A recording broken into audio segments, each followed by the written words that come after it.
Granny. It is so good to see you. I've missed you so much. I really have. I am so glad to see you.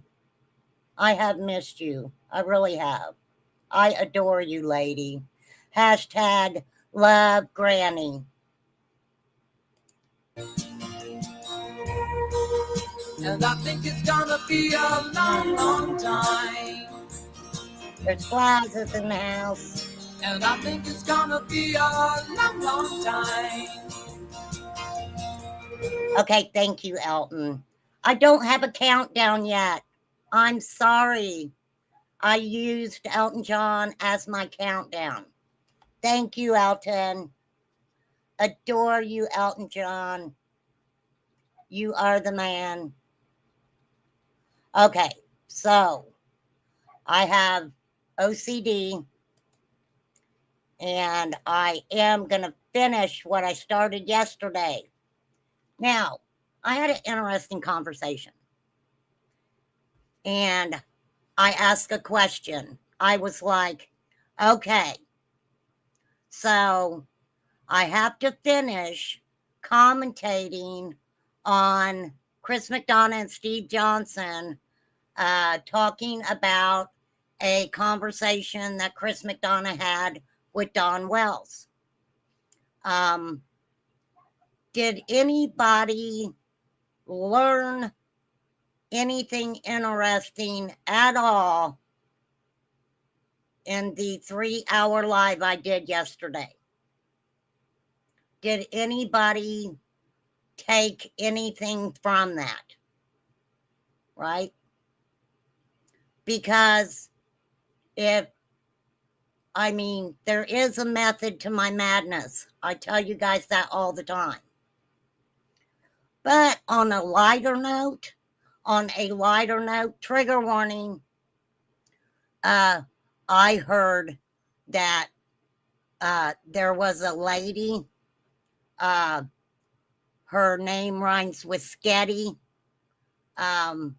BHB, whatever you want to call her. I heard that she was dumpster diving behind Chili's with JLR. My mind is blown. No. Well, I heard JLR got blown. I don't think it was his mind. Okay? It wasn't his mind that got blown, from what I hear. Now, I've never been a Chili's fan, thank goodness. So JLR, why you let her do that to you? Oh gosh, I got too much to say about it. I should just be quiet. She's got special sauce. Well, he had an all-beef hot dog, right? That's, Dolly too.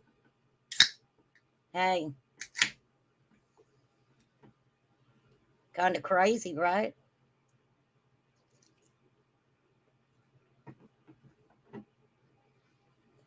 Poppy. He blew his mind out in a car. Yeah, I heard she,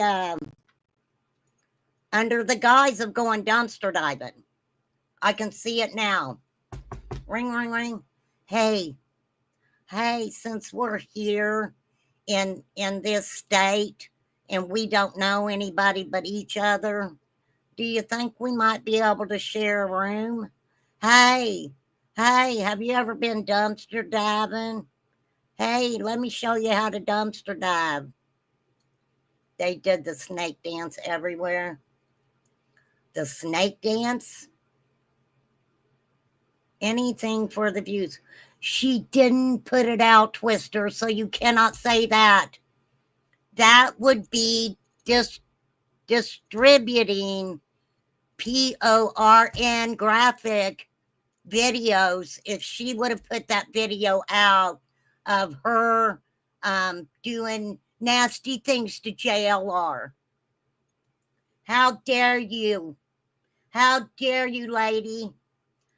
That one-eyed snake is dangerous. It can put somebody's eye out.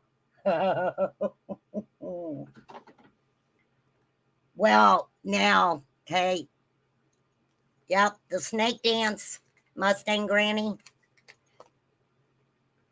The snake is dancing. I can't even think of a song for that. For real. I mean, Sketty was doing everybody. What is up with that? I heard, allegedly, Dolly and JLR, I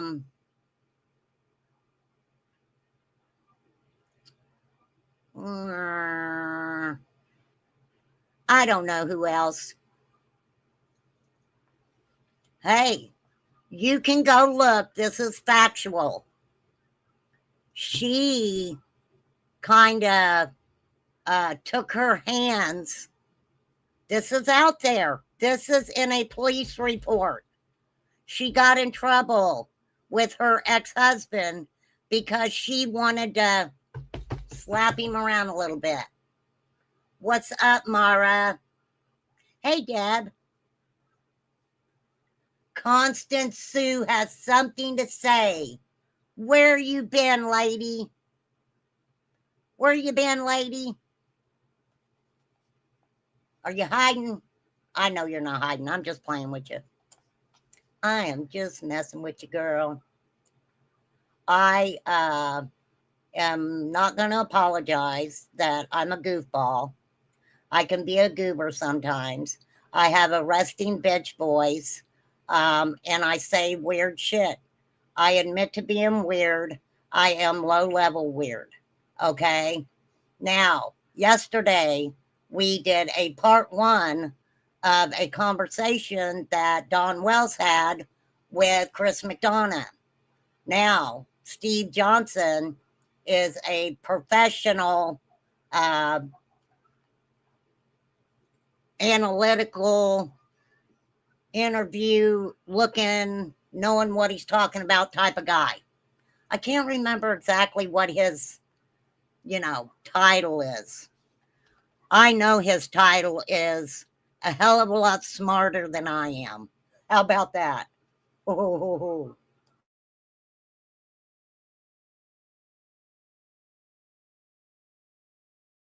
Okay, so yesterday, and please feel free to talk about what you want to in chat. Please just keep your, be nice to each other. I don't need anybody calling anybody names just because they don't agree with what you're saying. We don't do that over here. I get feisty sometimes. People love it when I get feisty. You never know when that's going to happen, right? Yes, put your snakes away, people. Snake charmer, Betty is the snake charmer. Get it, Betty, get it. Go to the Chili's and get it. Do some undercover work while you're in the dumpster. Look and see if you can find JLR for me. I can't find him. You said he was with you. Oh my gosh, Betty, what did you do? I just thought of that. That was pretty good, wasn't it? Oh, girl, Constance, for real. I didn't cover Betty. I don't think I had a channel when she was doing all that stuff. But believe me, I was watching her. I was. Dolly's girlfriend was pissed. You guys remember that? Dolly's girlfriend was like, I make the candles around here. Then I heard that somebody had got some soap. Oh, I'm sorry, she makes the soap. But they caught something from the soap. And that was weird to me because I'm like, How do you catch the herpes using soap that somebody made? Yeah, the herp soap. Herpes. Herpes. It's you got to kind of put a little twang to it. Hey, Miss Justice. Herpes soap. Like Target. Bougie people call it Target. Welcome to Target. And come to Target and buy your herpes. Right? I'm so weird, you guys. I apologize. I apologize. You never know which direction I'm going over here. I can only be myself. I cannot act. I'm not an actress. I'm not good at it. I'm not. Okay, so basically, Steve Johnson analyzing this conversation, right? Poppy, that is so funny. Blige, you see what Poppy put in there? Girl, you know it, babe. You know it, girl. That's how I roll. That is so funny. I was just talking to Flies about that because I was like, you and Poppy always know when I've had my candy for real. I can be you. I can be a boss bitch, May. Thank you. Yep. 4:15, 5 minutes. Is that how Lips got herpes? I don't know, Miss Justice. You'll have to ask her. I don't know how any of them got the herpes. Okay? I've never had the herpes. Okay? So, I don't know. I don't know how she got it. Yes. Why are you guys going outside? Why are you going outside? No, I haven't had too much today. You can never have enough candy. I take that back. You can have enough candy. Okay, y'all. So, yes, Poppy and Flies know for some reason, anytime I have a little piece of candy, they're like, Herb A from the soap A. That's what they said, May. Oh, 4:20. 4 minutes and counting down for real. Well, I do miss coming on here and having fun. And I get too serious, especially, when I talk about Summer's case and birds of a feather, we stick together. That's a Billie Eilish song. I actually love that song. Okay, so you can feel free to join in on this conversation, but please, if something is your opinion, say, I am in my opinion, I think, I believe, y'all can do that, okay? If you know something is factual, tell us where to find it if you can, okay? If you can. Now, y'all know that when I have discussions about Summer, I do get a little feisty. So I will go ahead and apologize for that. Flies, I am going to try to pull that up again because I can't find it. Oh shit, I hit the wrong one. Okay, hold on. Here we go. Okay, I got that one. And I also want to, and these flies is dropping links to the National Center for Missing and Exploited Children. All those links go to different things for summer. And that's the one I wanted, was the TVI newsroom one. Okay, I already had that pulled up, so hang on. Hang on. Okay. Blythe, thank you so much. You're always so helpful to me. You really are. You are a gem, doll. You are a gem. Okay, let me triple check this so everybody can hear it.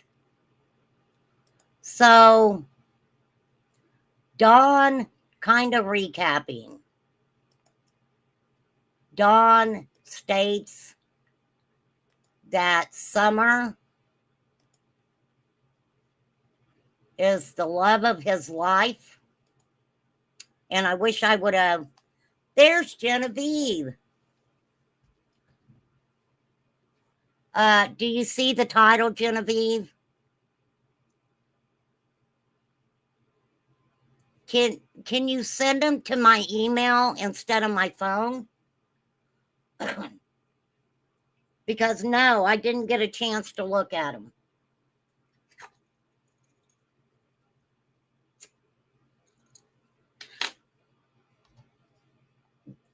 Okay. No, I'll pull them up and look at them, Genevieve.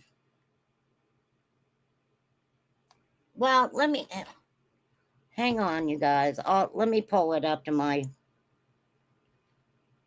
Okay, hold on. I have to pull them up and send them to my email, is what I have to do, Genevieve. And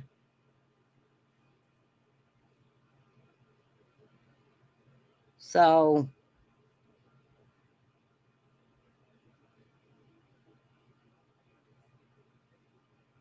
okay, I will do that later. I'm not going to do it right now, but yeah. Okay, thank you, Genevieve.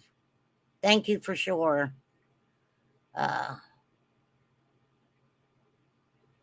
People gonna think I ain't a bully with that kind of talk. Oh, okay. Yeah, Flies is a bitch. She is. I can't say that about you, Flies. I really can't. I mean, I'll call you a boss bitch. For sure. I don't know if I've ever seen you anywhere being a bitch to anybody on the YouTube streets. For sure. I can't say that I've ever seen that. Okay, here we go, you guys. This is part 2.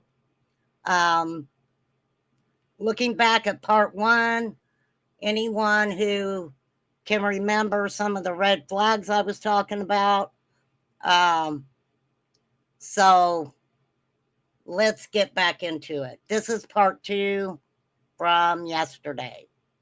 You know, so he says, I remember being there and I covered her up a little bit or whatever. And we ended with Don Wells actually talking about that morning. And I need my notes pulled up. See, I was not prepared. I wasn't prepared. Oh, yeah, I got it. Whoop, whoop, whoop. Okay. It actually pulled up, and I don't have to go looking for it. Oh, wait, stop.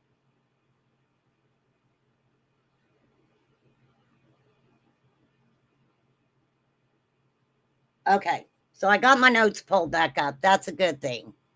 Thank you, Flies, for the trigger warning. Now, Schmoopy, where in the world have you been, Schmoopy? Good to see you, Schmoopy. Okay. Like I said, I got my notes pulled up. You never know which direction this is going to take. We do have a trigger warning here. Uh, Opinions of this channel are not necessarily the opinions of others.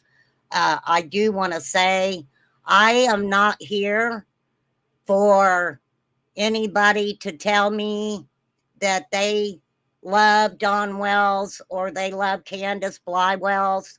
Because personally, I mean, honestly, I don't give a fuck. Okay? I don't. I don't care if you like them or don't like them. Makes me no never mind. Okay? And, so when people come into my chat and they're like, hey, I talked to Don Wells. I don't care. Hey, I talked to Candace. I don't care. You know why I don't care?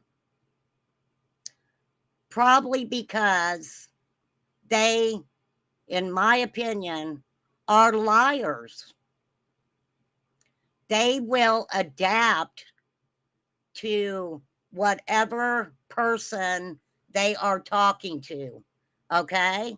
If you got a church member, I can guarantee you that Don's conversation with a church member is, a lot different than saying the N word and things like that on YouTube, right? They adapt to their environment. Okay. So Don is talking about waking up in the morning, Summer's foot being underneath him. Okay. Now we talked about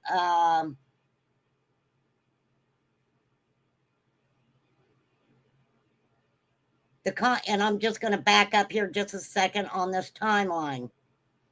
Don talked about the dogs being stupid. They would take off, come back a couple days later, beat up and hungry or whatever. Don said he kept thinking 5:30. 911 call was 6:23 and 6:26, I believe. Okay. Don said he would work until sunset. So why he was still thinking it was 5:30. Okay. Said that he went to Hawkins County to do the lie detector test. Ellie took his phones. They deleted from 3:30 on that day, which they scrubbed the phone, I guess, from 3:30 on that day. Don, Candace's, and Grandma's. They gave the phones back to them. Don stated that at first he thought it was some trigger warning sicko hillbilly druggie had drug her out into the woods. Then he stated someone put her in a car and took her not far away. Mr. A. Mustang Granny, I am so glad you're over here. I am. I adore you. I want you to know that. I do. I adore you. And it is so good to see you. It really is. Okay.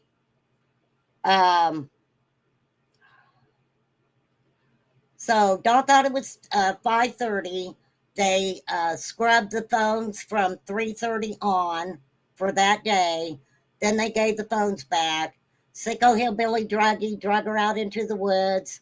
Then someone put her in a car and took her not too far away. Not too far away. Okay. Then he also talked about Candace putting videos and pictures out on Facebook and TikTok. Okay. Then throughout this conversation, he starts talking about Dudley. Now, I'm not going to get into Dudley today. A couple things that Dudley said was interesting, right? But the thing about it is, I looked at the Don and Dudley situation kind of like I looked at the Ernie Shell and Benny Key situation.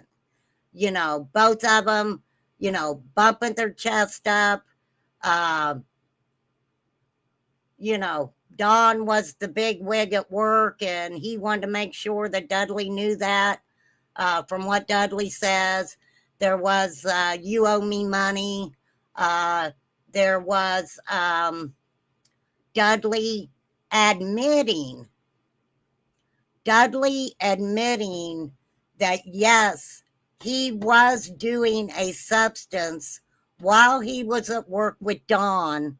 And right after he admitted that, his ass went to jail for the same said substance that he was doing when he was working for Dawn. Okay.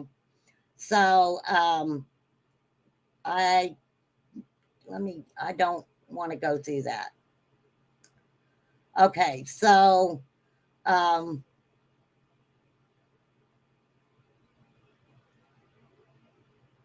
give me 1 second.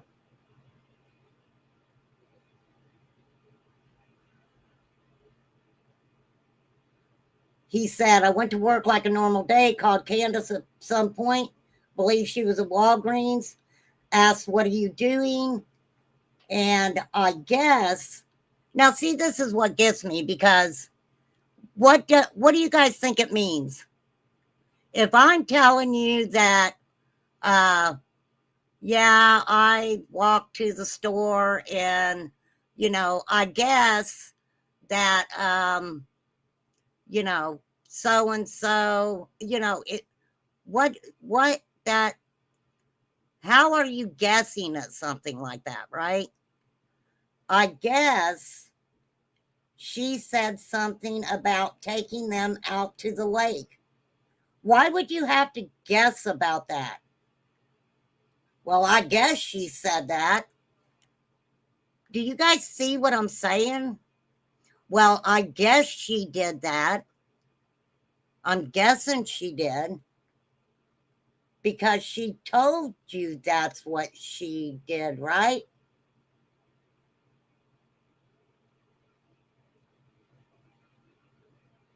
He said, heck, I might as well stay late at work. No point in going home. They were just out there doing their thing. Might as well stay late and do what I can. Okay, let me get this started because I know you guys. Okay, but you guys understood what I was saying, right? Does that make sense? Well, I guess she told me that. If she said that to you, Dawn, I don't think you would have to guess, right? You wouldn't have to guess that she might have told you that. None of that makes sense to me, but yeah, but, right, Miss Justice, but left. Now, what's going on here is another indication that there's missing information. He's leaving critical information out, and it is associated with, you nailed it, skin to skin, and he's lost in that moment right there. Her feet, and then he says her foot. Why the need to? It's like he can't get out of that. Yeah, what is it? Was it her feet or her foot?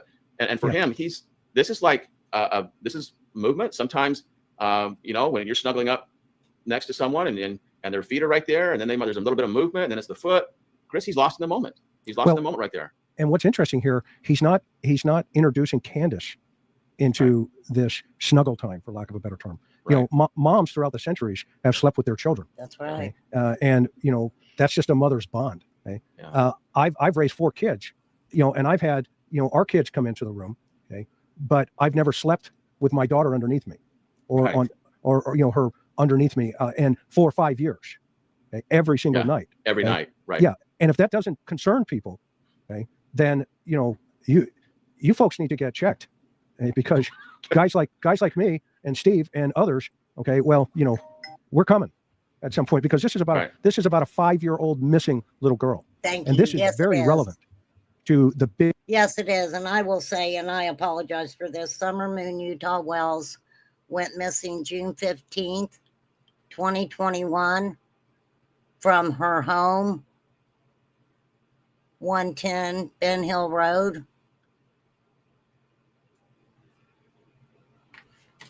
And people have done nothing but manufactured chaos, and so many other things throughout Summer's case that it's very sad. It's very sad when you go back and you look at some of the things that were being said and done, you know, using Summer's name. And believe me, remain calm does not sit here and act like I'm perfect and that I have not done anything wrong concerning Summer's case or how I've covered it or, you know, how I've talked about it or whatever, because I haven't. I did not insert myself in talking to persons of interest. I know a lot of people, when Jody come over and had that conversation, they were like, you said you would never talk to the person of interest. And people can go back. That was a very long conversation. And Jody expressed some of the shenanigans that were happening to her, things that individuals were doing with her, and you should go back and listen to it because Jody really expressed the DV in her life with Andy Bernard. Jody says a lot of things. That conversation wasn't exactly a Summer conversation. That conversation was, like I said, Jody expressing what some of these people were doing. It was crazy, you guys. It was absolutely crazy. But feel free. It's, I believe it's broke up into, a number of different lives.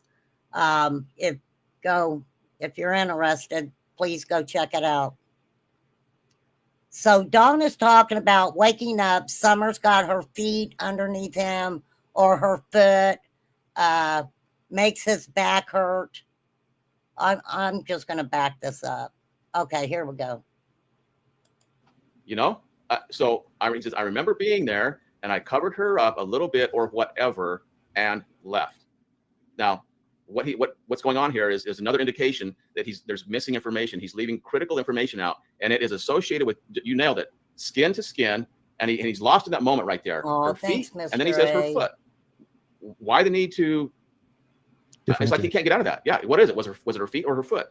And for him, this is like this is movement. Sometimes when you're snuggling up next to someone and their feet are right there, and then there's a little bit of movement, and then it's the foot. Chris, he's lost in the moment. He's lost in the moment right there. And what's interesting here, he's not introducing Candace into this snuggle time, for lack of a better term. Right. Okay, so don't forget, and I'm sorry I keep stopping it, but if I don't stop it and say what I need to say, then I forget.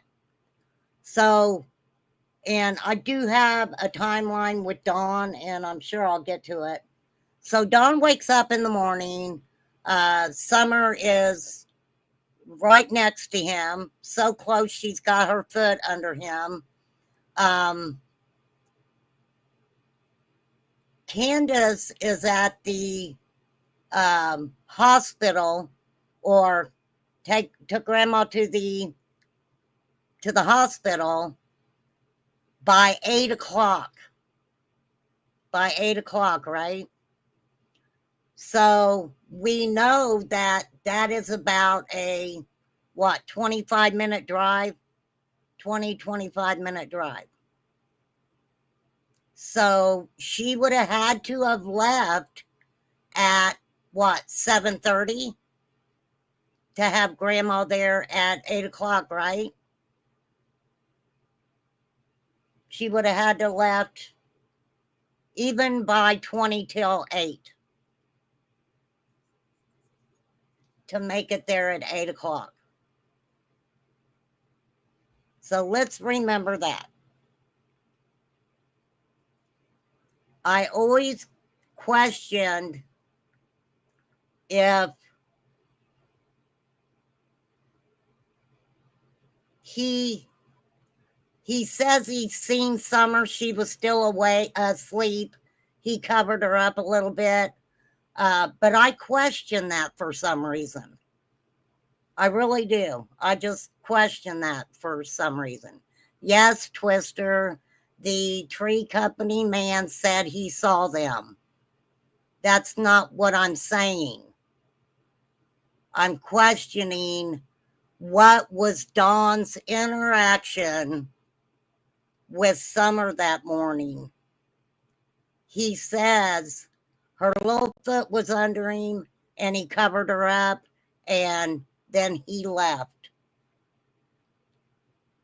Moms throughout the centuries have slept with their children. Yeah. Okay? And, that's just a mother's bond. Okay? Yeah. I've raised 4 kids, and I've had, our kids come into the room. Okay. But I've never slept with my daughter underneath me or Right.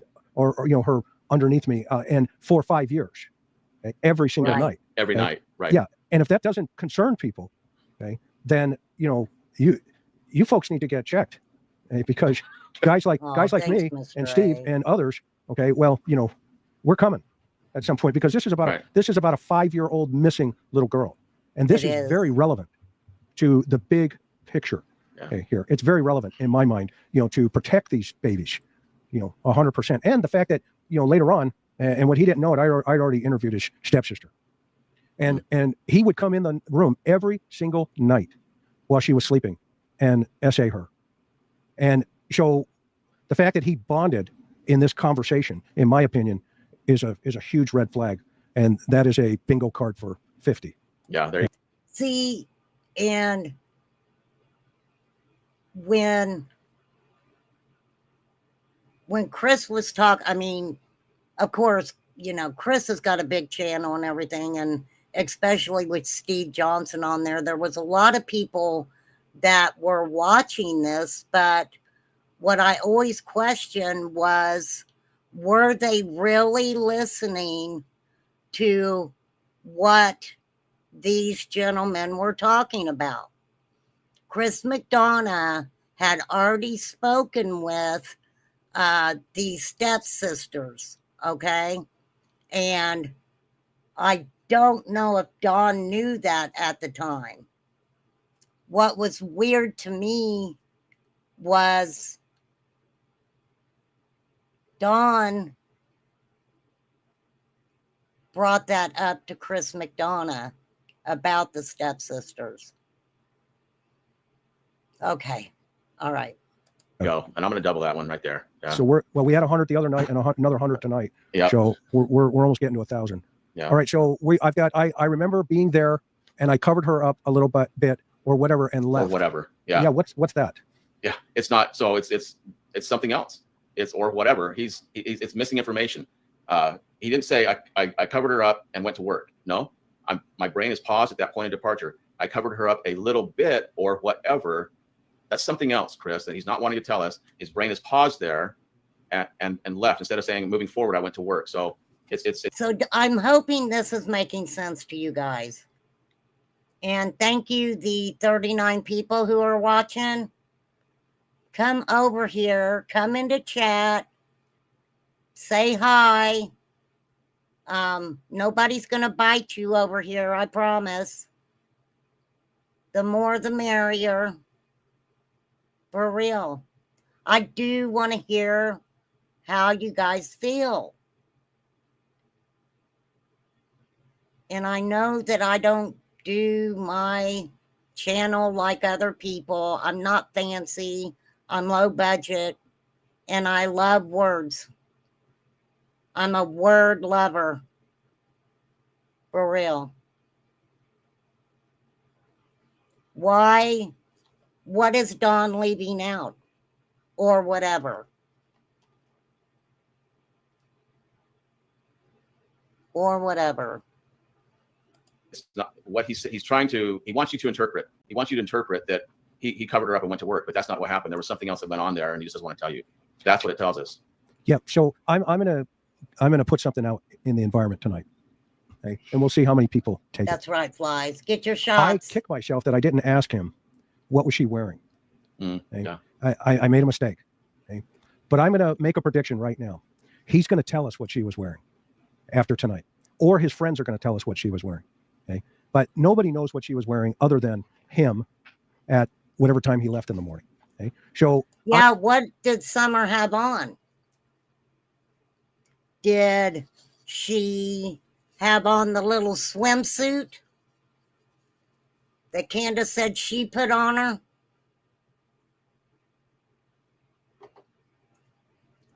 Because Candace didn't say, right? Candace didn't say, I took off Summer's pajamas and put the bathing suit on her that day.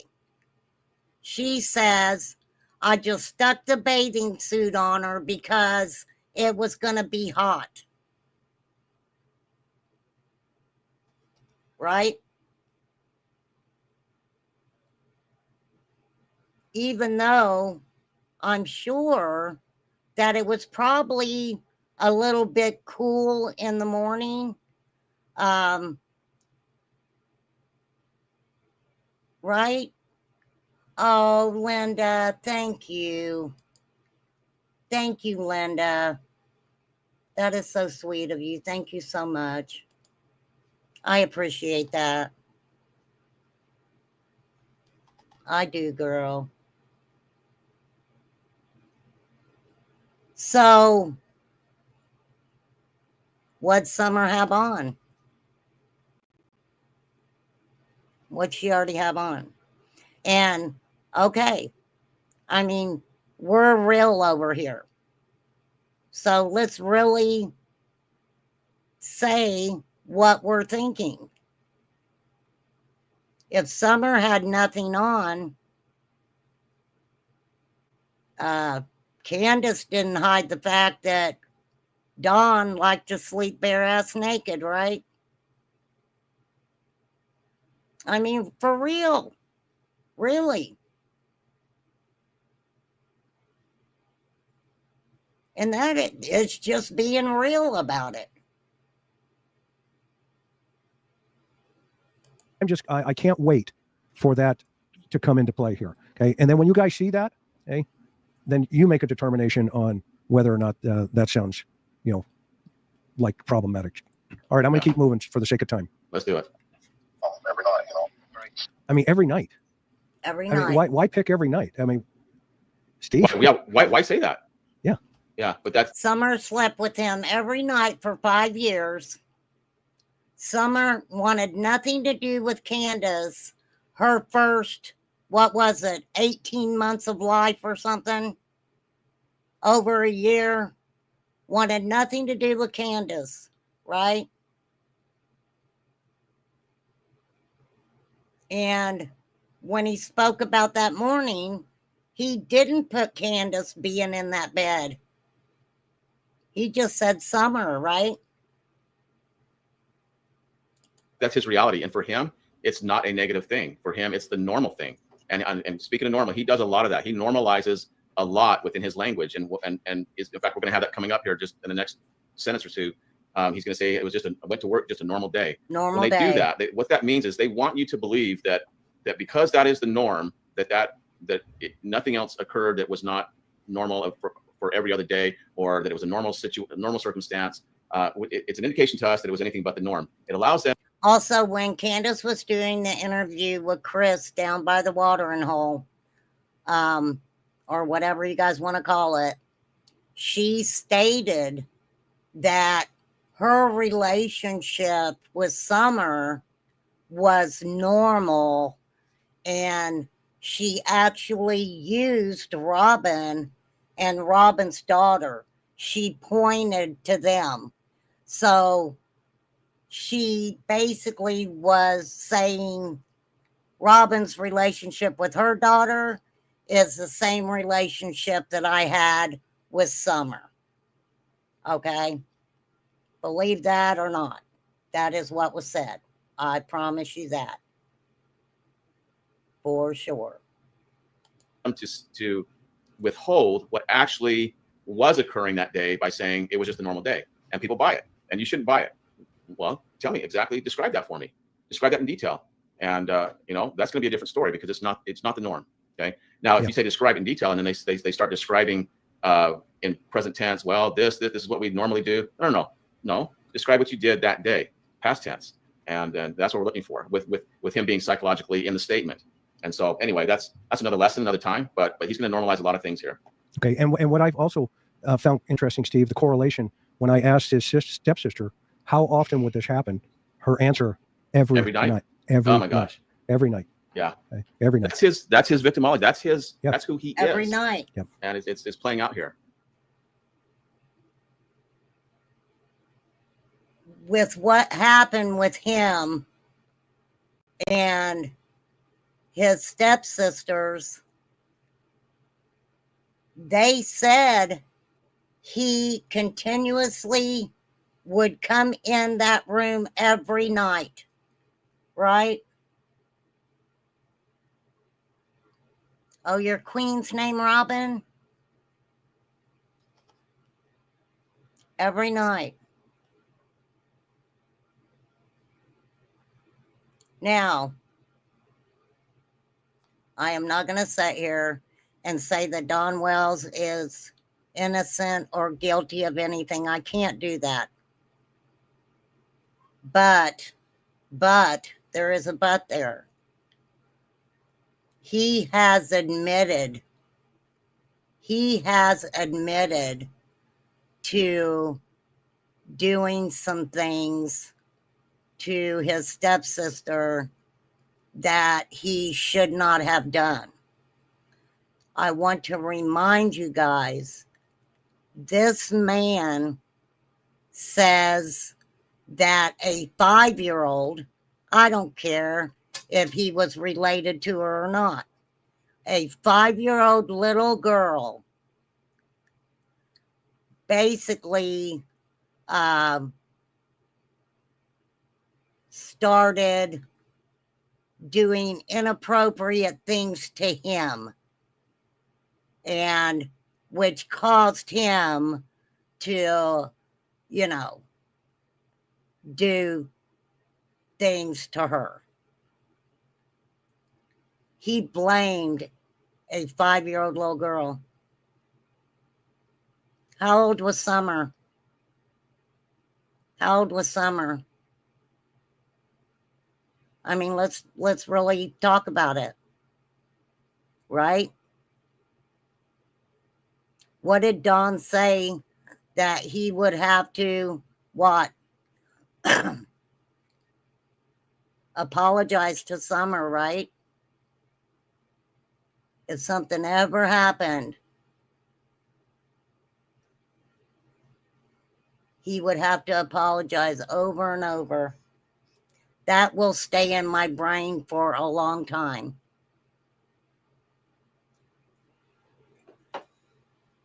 A long time. Okay, so he was going in there every night and messing with those girls. Okay, allegedly, if you want to say allegedly. Okay, however you want to do it. Thank you, Flies, for dropping those links. Flies has links to the NCMC Summer Wells TBI newsroom. I think I've got that one pulled up. Wow, I think I'm at 1 hour and I've done more talking than I have played this video. And I apologize for that, you guys. I just have a big mouth and I'm really nosy.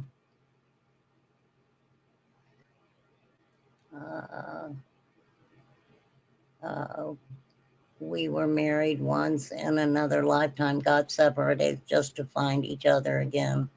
Wow.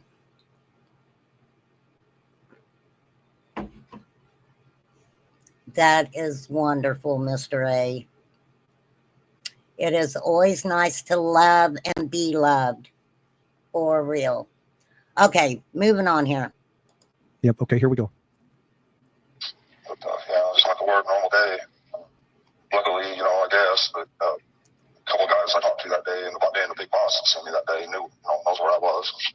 And it wasn't 30 minutes, 40 minutes after Jamie left. From we sit there and talk for 30 minutes, just sit there and talk, after he left. Okay, so he was talking to Jamie. I've got that right here in my notes. I need to find that because I got something to say about that. Okay, so Don said he took the Subaru that day. He was making a $600 a month payment and insurance. So why not drive it? I think we kind of talked about maybe why Candace didn't drive it. I think that he got her that vehicle and because she dropped the restraining order on him. I think that's why he got her that Subaru.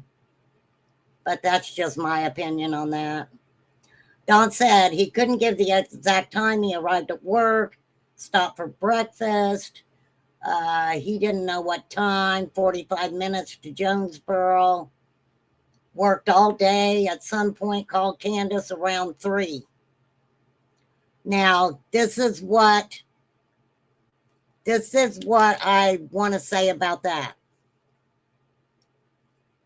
If Dawn called Candace around 3, and I do not know if this is true. I know a lot of different people talked about Dawn and when he would take his lunch. Cher had even mentioned that one day Dawn was talking to her and he was acting like he was at work when whatever he was doing, Cher could tell he was not at work. You can ask her about that. She did say that. So Dawn calls Candace around 3 o'clock.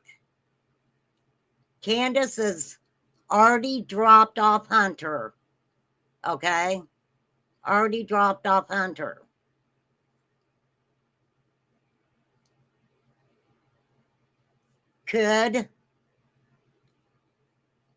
I'm not saying this is what happened. Could the possibility be there that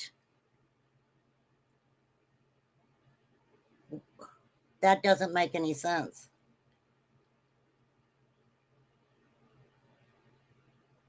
He did say that.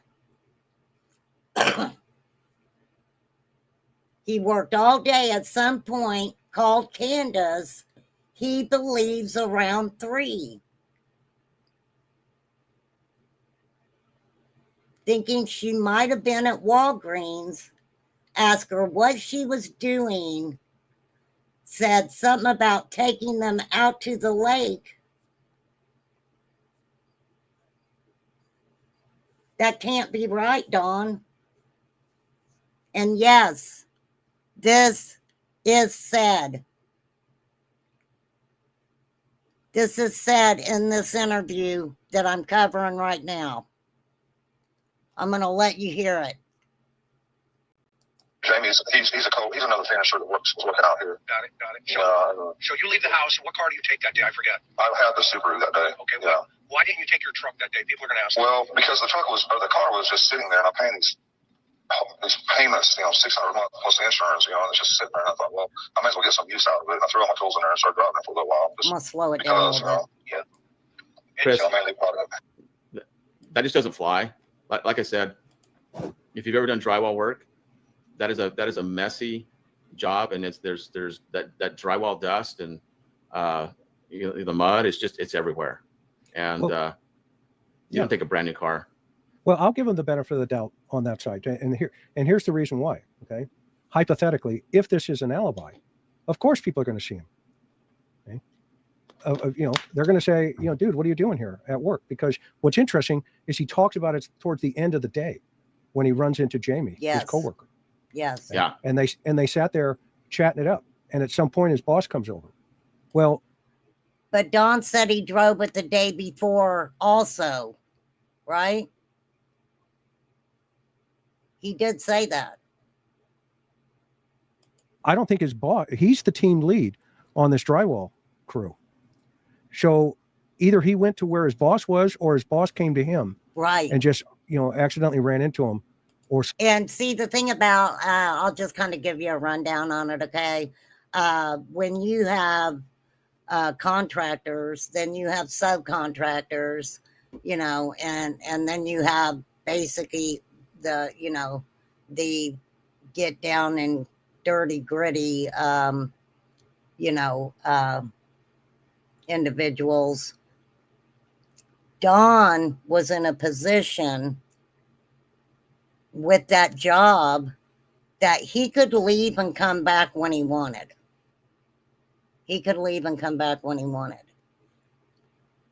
It seemed like that Tucker Drywall, the main contractors, were working in a subdivision that there were new houses being built there. So Don's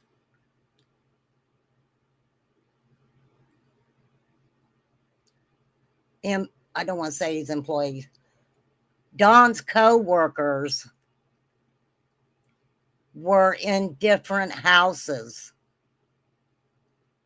So Don is in a house doing drywall, and the house next door to it may be getting the electrical work put in, So yeah, Don could come and go as he wanted. But people were saying that they believe Don took lunch around 3 or 3:30. Okay. So he is stating that when he called Candace, he thought it was around 3 o'clock. Right? Something was, the universe on schedule here, but right. So I'm not going to, personally, I mean, I hear where you're going and I agree with you. Okay. But I'm just kind of thinking outside of the box, another step, which, obviously you and I do quite effectively here. Right. But what if, the dastardly deed has already occurred? Thank you. And, back to that theory, and it's just a theory. The cell pings, I think you and I would both agree, are going to tie this together pretty rapidly. Yes, they will. Yeah. And so go ahead. I think that I'm right along those same lines with you, that there's a reason that he took that car. I'm just saying the reason that he's giving, because it's just sitting there and he's paying $600 a month plus insurance. That's not a good reason. There's another reason for it. It's ultra sensitive to him, and he has to explain why he's doing that. And he's right on the money. He's alibi building by talking to Jamie. And luckily, he says, luckily, there's the LY word. I guess a couple of guys I talked to that day, and the big boss seen me that day, knows where I was. So don't forget, LY is usually a lie. Okay? Remember that, people. LY is usually a lie. Now, not all the time, but you'll know. You will know. He's saying the boss seen him, but you're right. He didn't say the boss came to that job. Maybe he drove to the boss. He's not saying how that all played out, but I do know that. But like I said, in a housing edition, they're all kind of, working in houses beside each other. It probably could have been that the boss showed up over in that area. So came in conjunction with him describing a normal day. And when he does that, the red flags go up. I'm like, oh, what's he going to tell me that was his normal day? Why is that so sensitive? Instead of just telling me, hey, I went to work, I did this and this and this. I talked to my Candace too, if you listen to her conversations, she says that a lot. Normal. It was just a normal, a normal day. We did the normal things. My boss, I talked to Jamie. This is how my day played out. Give me a play-by-play of that day. If that is important to you, and he's been questioned over and over, and so he knows that he needs an alibi for that day. He needs to account for his time. And what he's doing here is still leaving unaccounted a lot of time. All he's accounting for here is 30, 40 minutes when he's talking to Jamie. What about all the other time? We are going to get into that too. Don and his time. Okay. You guys, I think are going to find it real interesting when we do that. Hold on.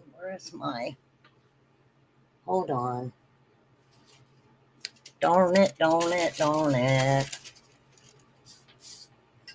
The lady who always has a pen and paper. Don't have pen and paper in front of me. Don and his time. I've always said, and I know people were always like, nobody ever listens to me.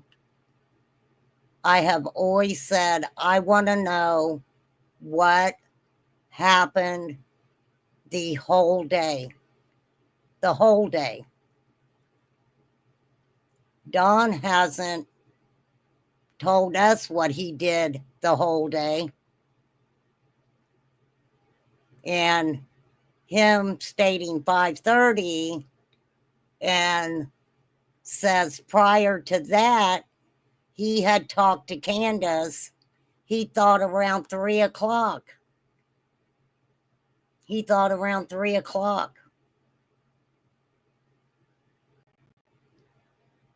And she would have already dropped Hunter off.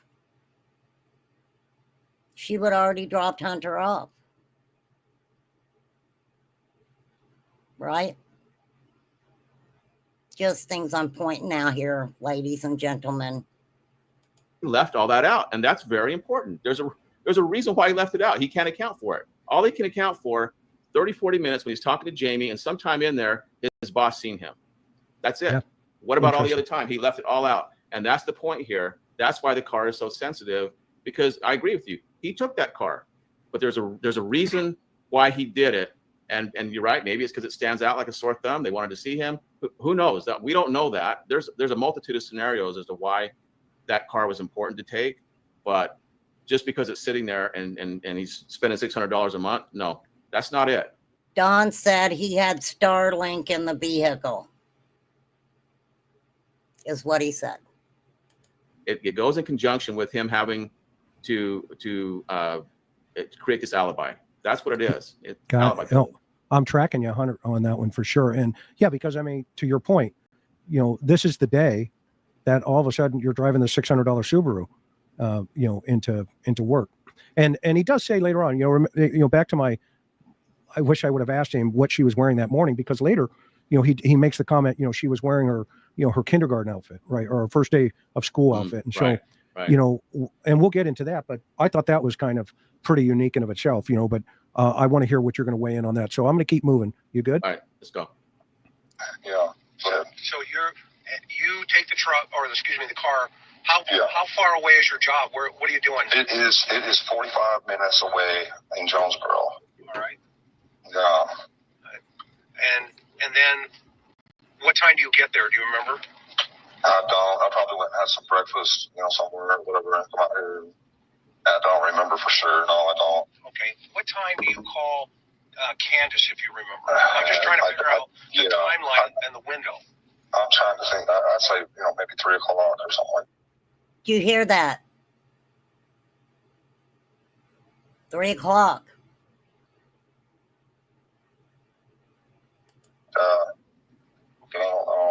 I'm not sure of that at all. Now, construction workers typically work 7 to 3, 7 a.m. to 3 o'clock in the afternoon, typically.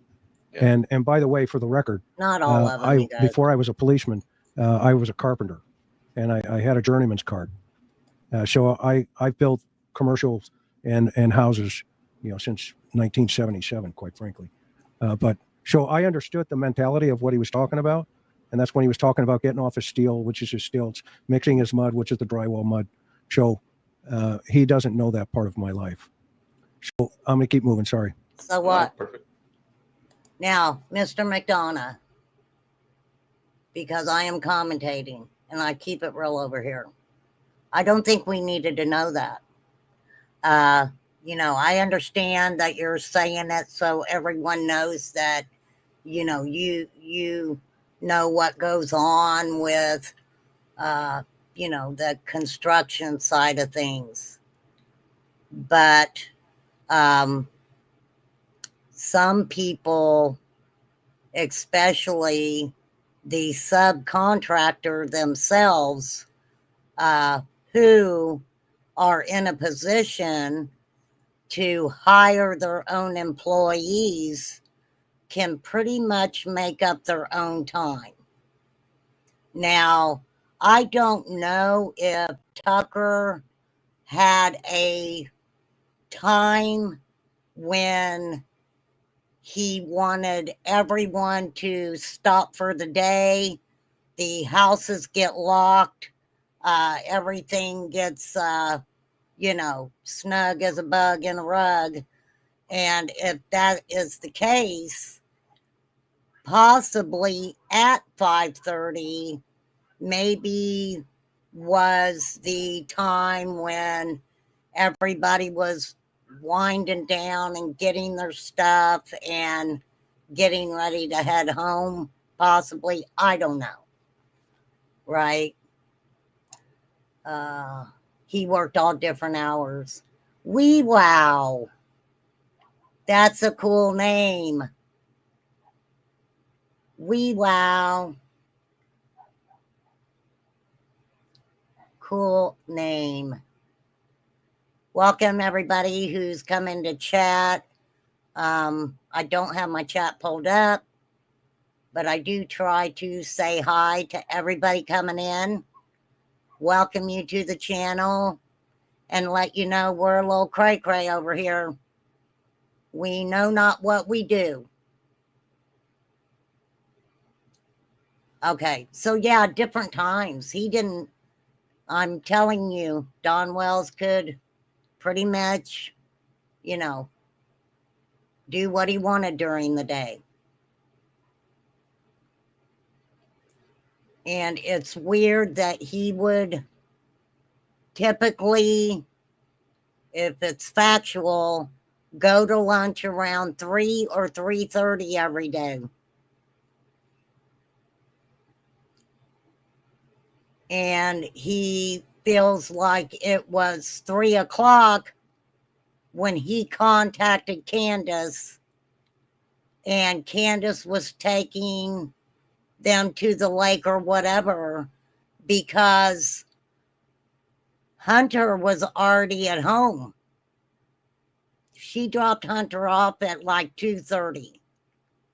2:30, what, closer to 3, something like that.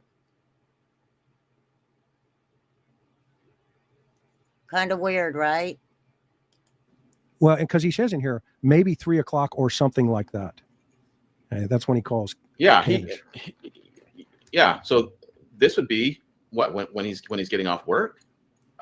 It's something like that, and I could see that happening. It's he could call Candace on a break or something, but you're right. 3 o'clock is typically the time they would get off, and it depends on, I guess, the job, that his relationship with his boss, or the setup that they have. If he can work as late as he wants, to get a job done or something.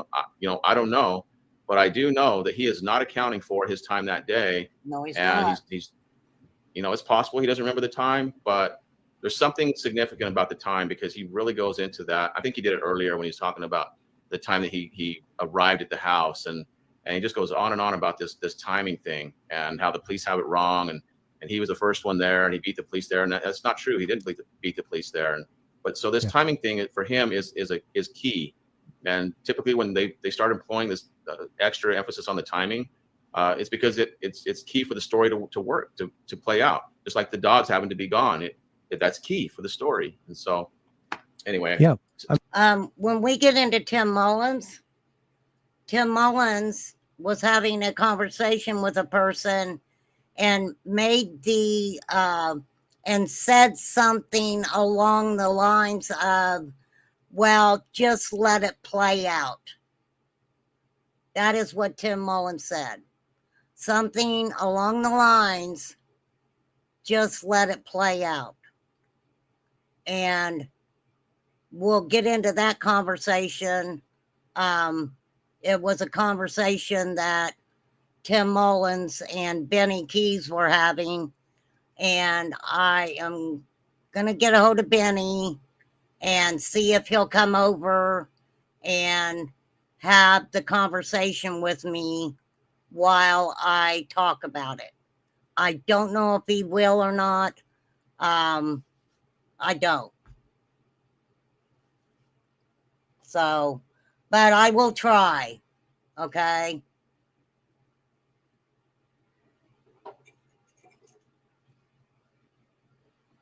Night shift is kicking me. What are you doing at night, Genevieve?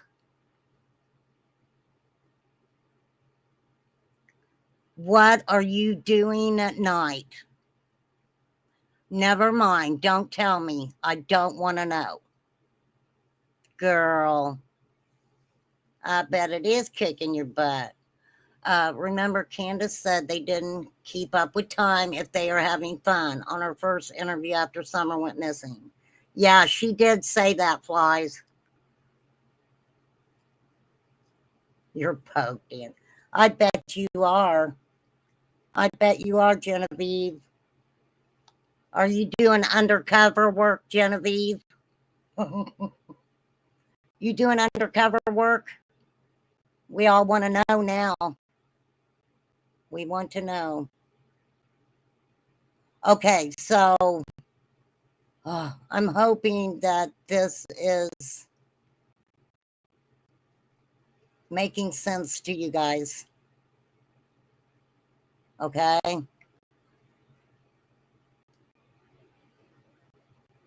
Okay. Timing's always an issue. Unless he's doing piecework or something, right, where they're paying him by the job, he could work later, or he could work earlier. Or those guys can even work late into the evening, But typically, it's a 7 to 3 kind of game.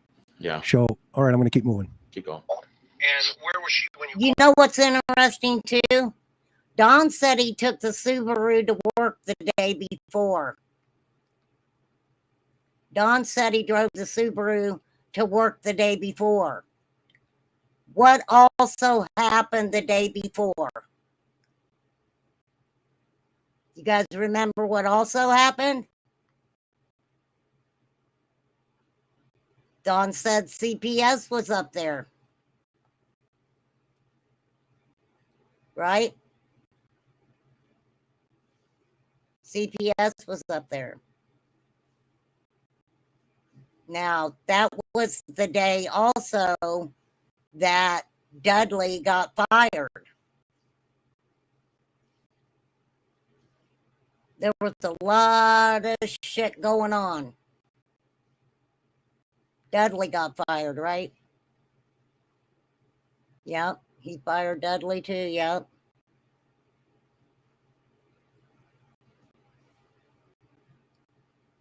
Sure did. Now, one thing Dudley did say was that Dudley mentioned that, and I can go back and find it. I've got all the Dudley interviews and stuff. So, says that Don was going to hang out on the job site because CPS was coming. So, yes, Dudley mentioned the CPS stuff.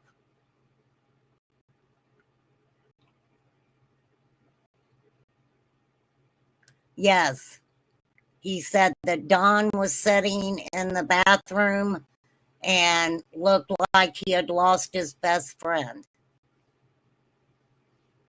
If CPS was there the day before, it would make sense to not have the Subaru at the house to make it seem like no one was home while Don was at work. Interesting, Genevieve. Yeah, my mind went to him taking the Subaru because of the CPS. The CPS.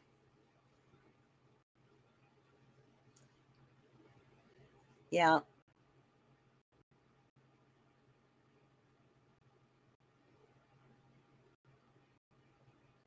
I don't know what you mean, wee wow. I don't know what you mean by the man on the land next to Jody Sue. Or are you talking about the neighbor that was out searching? I don't know. Or do you know? So I think. Oh yes, thank you. Now I know what you're talking about. You're talking about Jackie Dobbs, wee wow. Yeah, Jackie Dobbs. Also that the day before. That evening. Yes. For real.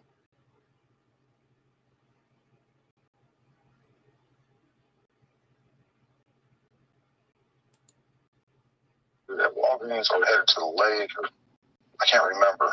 You know, but that's why I thought, well, I might as well just stay and work. Because, you know, that's just what I do. Yeah. Emphasis. So when you got the call, what was the first thing that came to your mind?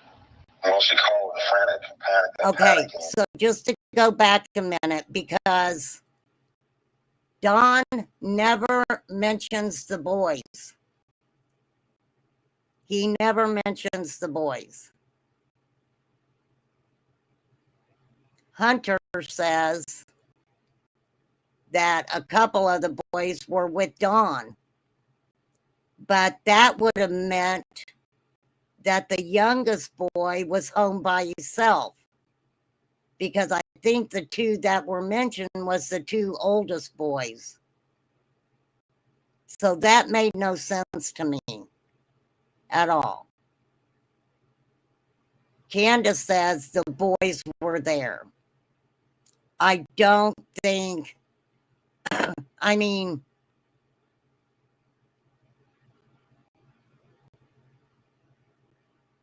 I thought it was weird that she said the boys were home.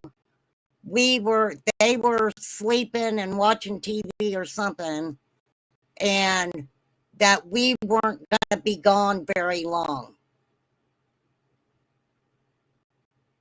We were only going to be gone a few minutes. As we know, that few minutes turned into a few hours, right? I said, well, just in case, hang up and call 911. And and I thought it was, for some reason, I thought it was 5:30, but they keep telling me it's. I don't trust police. You know, So I jumped over the time because I don't want it to compromise Yeah. the timeline. So what's your read on that one? Wait. Well- what do you mean compromise the timeline? What did you do there, Chris McDonough? He said he skipped over something because of the timeline. But typically it's a 7-3 kind of game. Yeah. So, all right, I'm going to keep moving. Keep going. And where was she when you called her? Do you know? So I think she said she was either at Walgreens or headed to the lake, or I can't remember. You know, that's why I thought, well, I might as well just stay and work because, that's just what I do. Yeah. Emphasis. So when you got the call, what was the first thing that came to your mind? Well, she called frantic, panicking. And I said, well, just in case, hang up and call 911. And I thought it was, for some reason, I thought it was 5:30, but they keep telling me it's. Okay. I don't trust police. So where it says, Don said, they keep I thought it was 5:30, but police keep telling me it sounds like he's getting ready to say 6 something. But Chris edited it out. And panicking. I said, well, just in case, hang up and call 911. And I thought it was, for some reason, I thought it was 5:30. But they keep telling me it's. I don't trust police. So I jumped over the time because I don't want to compromise the timeline. So what's your read on that one? Well, first of all, he didn't answer your question. I know. He avoided or deflected the question. Your question was, what's the first thing that, when you got the call, meaning from Candace, what was the first thing that came to your mind? And he didn't answer. He said, well, that is Dawn Wells. Maybe she did call in the 5:30 closer to 6 and didn't call 911 until later because she was out looking. Yeah, right?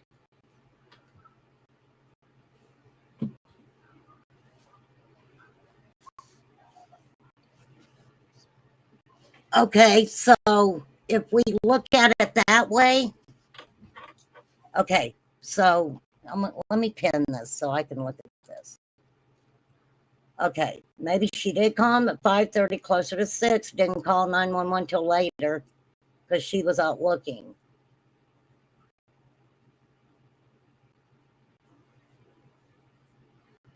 Right.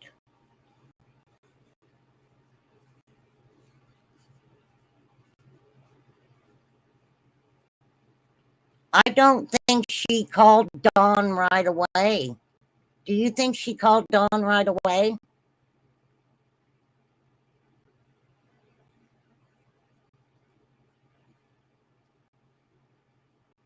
She was allegedly up at the house because that's the first place she looked. She said she immediately looked in the house. Right?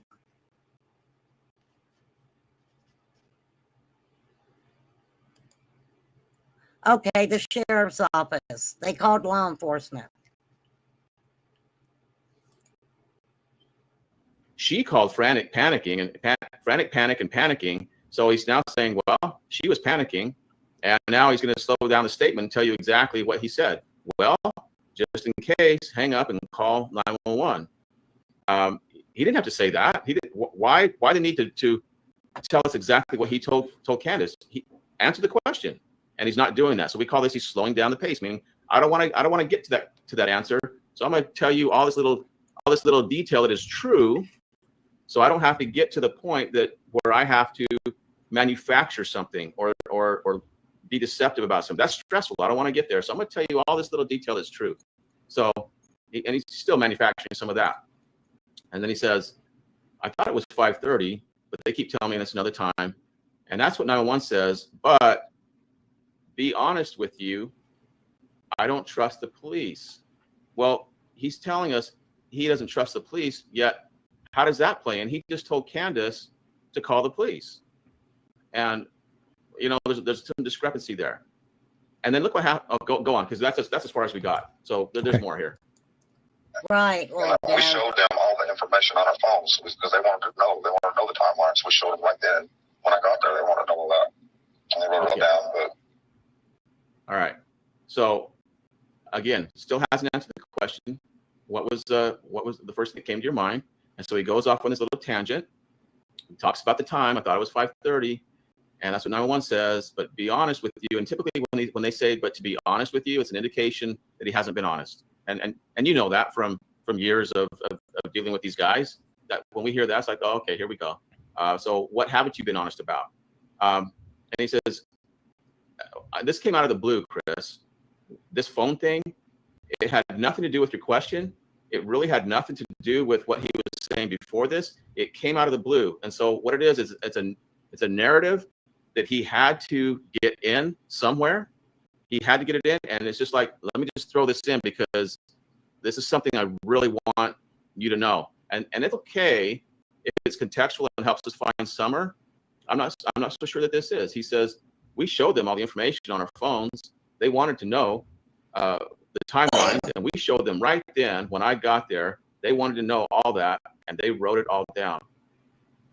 Where did that come from? That tells me that what is on their phones is uber sensitive. So you guys understand this, right? Don talking about the phones. And yes, we're kind of getting a free lesson here off of Steve Johnson. For real. Remain calm loves free lessons. I try to watch things that I learned something from, right? Wanted to say that was Fred. Yeah, Fred's. Has Candace admitted to going to Fred's? She admitted to going to Fred's, right? Jody's property was closer than Fred's.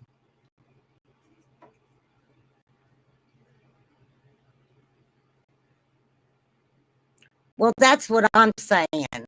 If Candace was looking for Summer, don't you think that at freaking 4:30 that Jody would have heard Candace calling for Summer?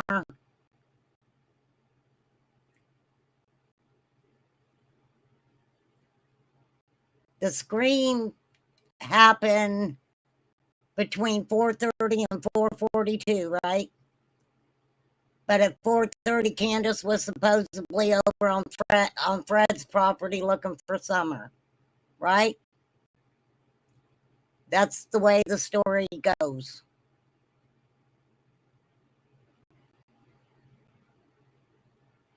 But then again, Candace says that she didn't hear a scream because she was looking in the house for Summer.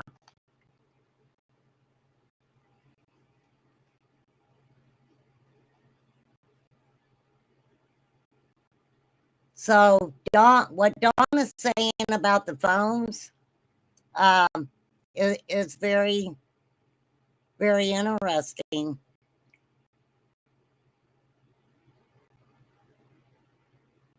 How come they only took from what he say 3 o'clock on? That's interesting, right? Because guess what? If law enforcement took that phone and took from 3 o'clock on, guess who Don says that was around the time he talked to Candace, right? That's what he said. It was about 3 o'clock.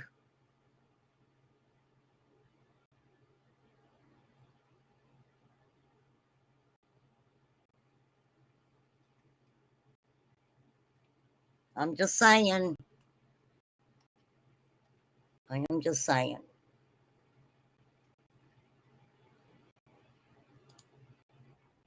And so what it is it's a narrative that he had to get in somewhere. He had to get it in, and it's just like, let me just throw this in because this is something I really want you to know.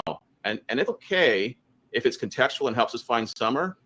I'm not so sure that this is. He says, we showed them all the information on our phones. They wanted to know the timelines, and we showed them right then when I got there. They wanted to know all that, and they wrote it all down. Where did that come from?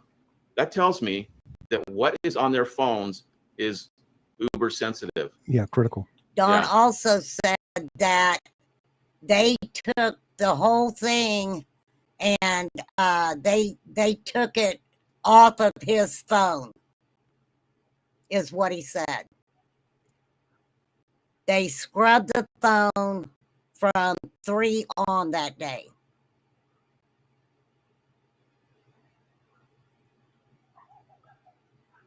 Which is interesting. Why?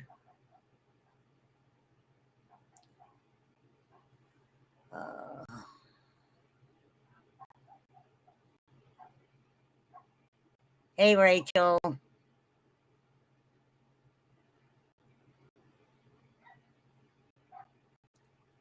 So interesting, right? The way Dawn made it sound, they scrubbed it to where they couldn't go back in and even look at the conversations that they had. Dawn tried to say law enforcement completely took it off the phone where they couldn't even pull it back up no more.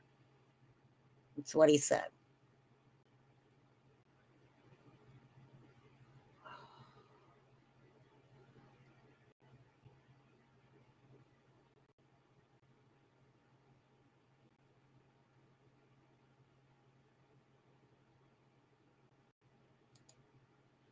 Yeah. And not only that, he says, when I got there, I thought he was the first one there. Yep. That's true. That's true. And he contradicted himself again. So he just said, I wasn't, he just told you very good that he wasn't the first one there. Yeah. Go ahead. No, I'm listening to the, I don't want to know what you said because you were there talking to him. Well, yeah, I mean, he makes it, he emphasizes, look, they weren't there. So I went down to the bottom of the hill, look around, and, he did all the searting. And then now it sounds like, the cops were there. For a while, I even questioned that Dawn possibly was on top of the hill and maybe went up the hill before he went back down by the shed, because what he said about that has been really odd too. He said that he talked to Candace the whole way. There were a lot of people who tried it and could not get a signal in certain places. Then he said that he went down by the shed because Candace had not contacted him, hadn't called him back to say she'd been found. And then he seen the neighbors looking, and he knew that she was gone. He knew then she had been taken.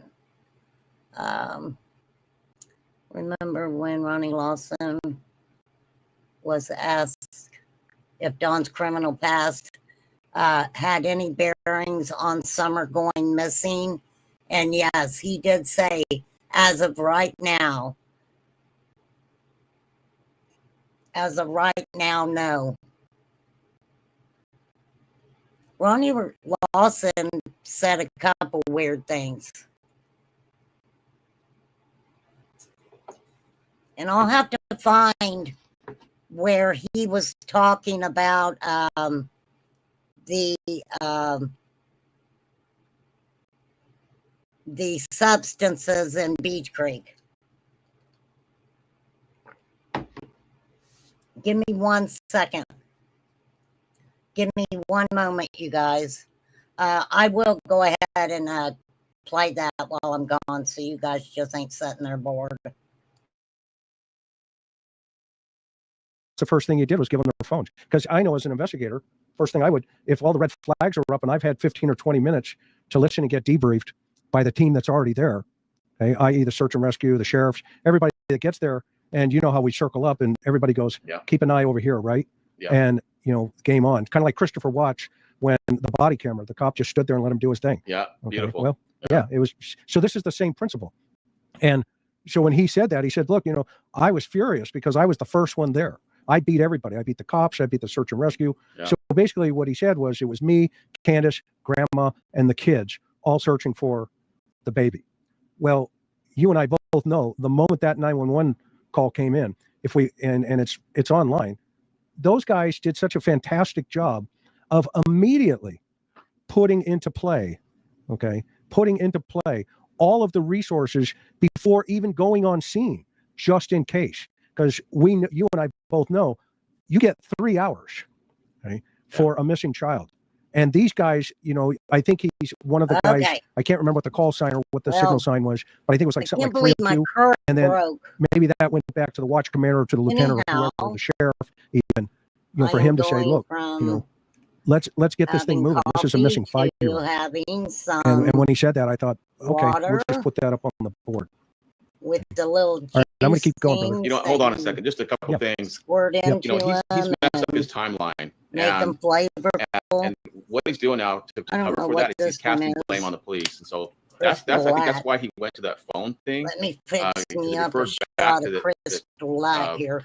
Oh, maybe they that haven't got there didn't yet. sound or maybe good. past. I can't remember anymore, Chris. Oh my The gosh. information magically disappeared from the phones. Put the brakes on. He's casting this blame on the police. shouldn't have And, said and that. you mentioned something about Oh my you God, I referred can back hear to it now. him being when he said he was the first on the scene. And if you remember, he said that he went straight to the shed. He went straight down there to the shed, and Leslie Hart said Chris, they and there was a lot of verbiage there about evidence. what he did when he first got there, and that he beat the cops and everybody there, and what he was doing, and he was linguistically controlling and the I'll scene. say it. It's pretty amazing when you look at it. He's controlling what's going on there in his mind, linguistically. He's letting us know that he's trying to control that. There's something about that shed. When I'm sitting here talking, I forgot that I was playing that video for you guys.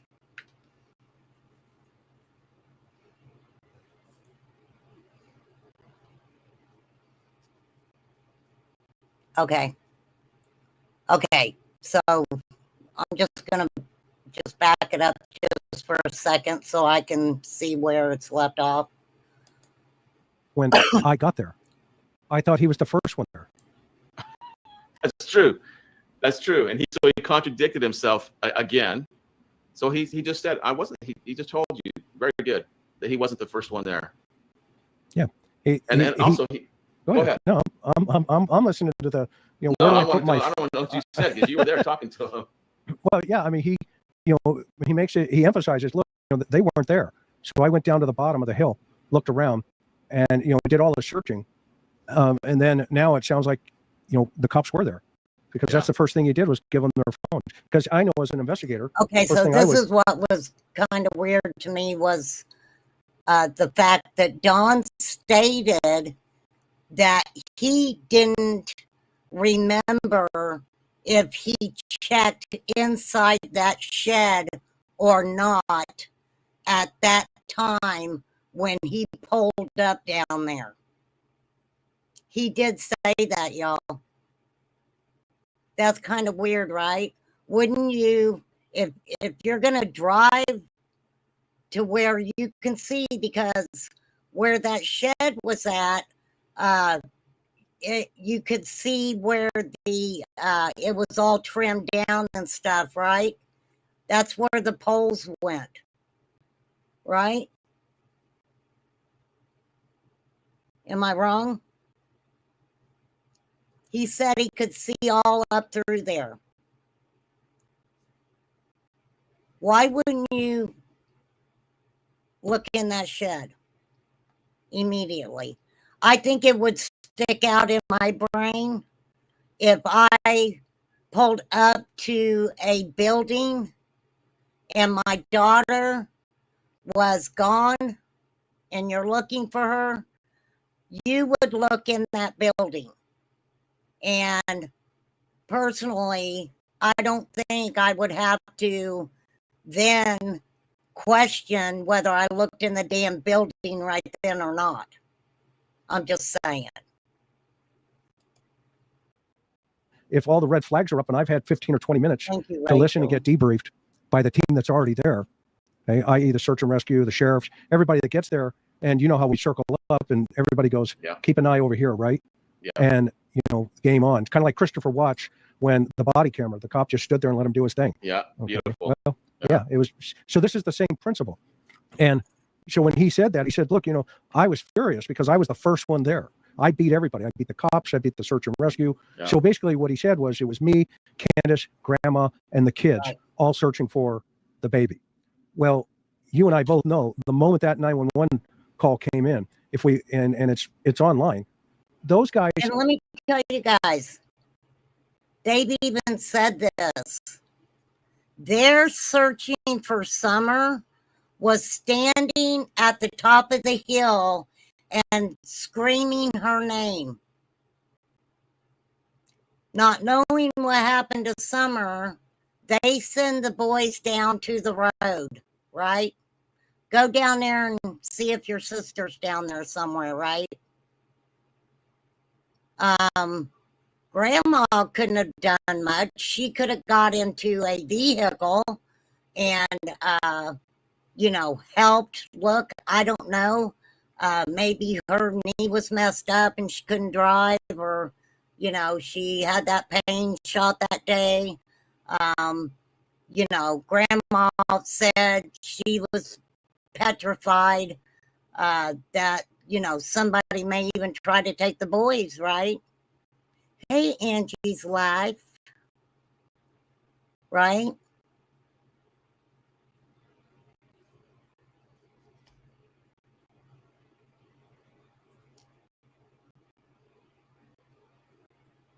Well, I don't really want to get into, the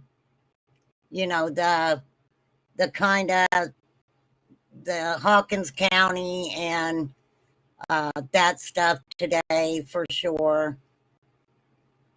Yes, TBI has spoke on it more, I think. Hey, Kim. Good to see you.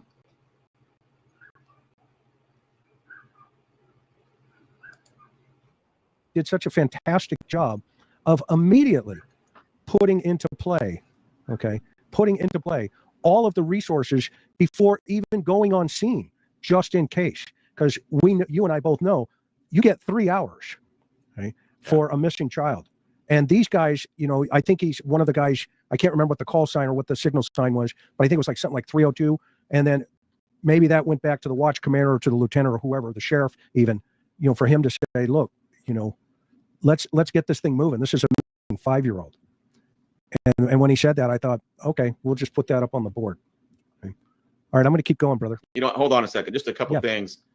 Yeah. He's messed up his timeline, and what he's doing now to cover for that is he's casting blame on the police. And so that's I think that's why he went to that phone thing, because it referred back to maybe we haven't got there yet, or maybe we passed it. I can't remember anymore, Chris. That information magically disappeared from the phones. He's casting this blame on the police. And you mentioned something about, or you referred back to him being, when he said he was the first on the scene. And if you remember, he said that he went straight to the shed. He went straight down there to the shed. And Chris, and there was a lot of verbiage there about what he did when he first got there, and that he beat the cops and everybody there. And what he was doing, and he was linguistically controlling the scene. It's pretty amazing when you look at it. He's controlling what's going on there in his mind, and linguistically, he's letting us know that he's trying to control that. There's something about that shed, because he repeats that shed over and over and over and over. And I don't know if that was a place where Summer was for a short period of time and then moved, or where that's something happened to her there. Maybe he had a stash of drugs in the shed and he wanted to make sure that those were gone. I don't know what it was, but there's something significant about that shed. And I'll tell you this also, he inferred he was looking for Summer, but he never said it. All he did was say, I yelled I screamed at the top of my lungs for her. That's what he did. Well, why would you? Sorry, I'm talking to you guys. I was muted. That's what he did. And I want you guys to hear this one more time.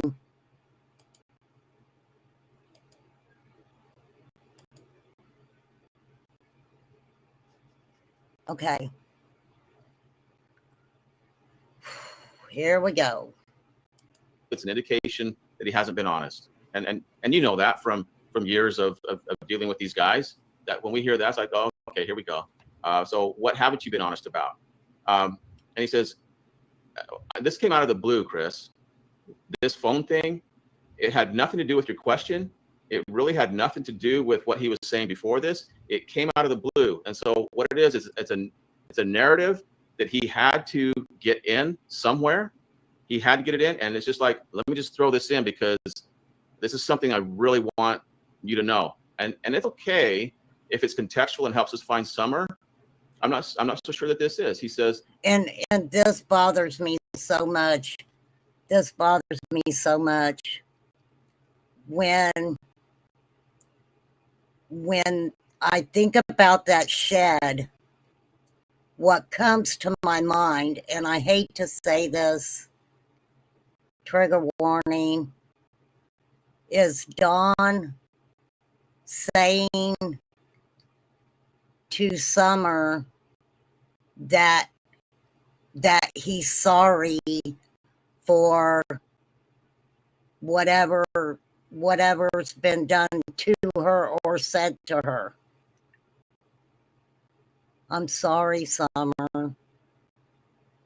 That is what comes to my head every time I hear about this shed. And I apologize because, I mean, let's just keep it real, right? Keep it real. How, you know, and there's so many of us over here that have been harmed, I'll say, in our lifetime. And, you know, so it is heartbreaking. It is heartbreaking.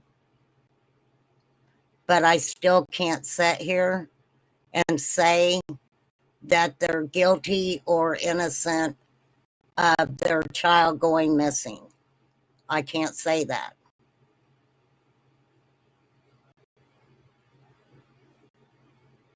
And like I said before, opinions of this channel may not be the opinions of others. I commentate. If you get a little educated, that's a good thing. You know, for sure.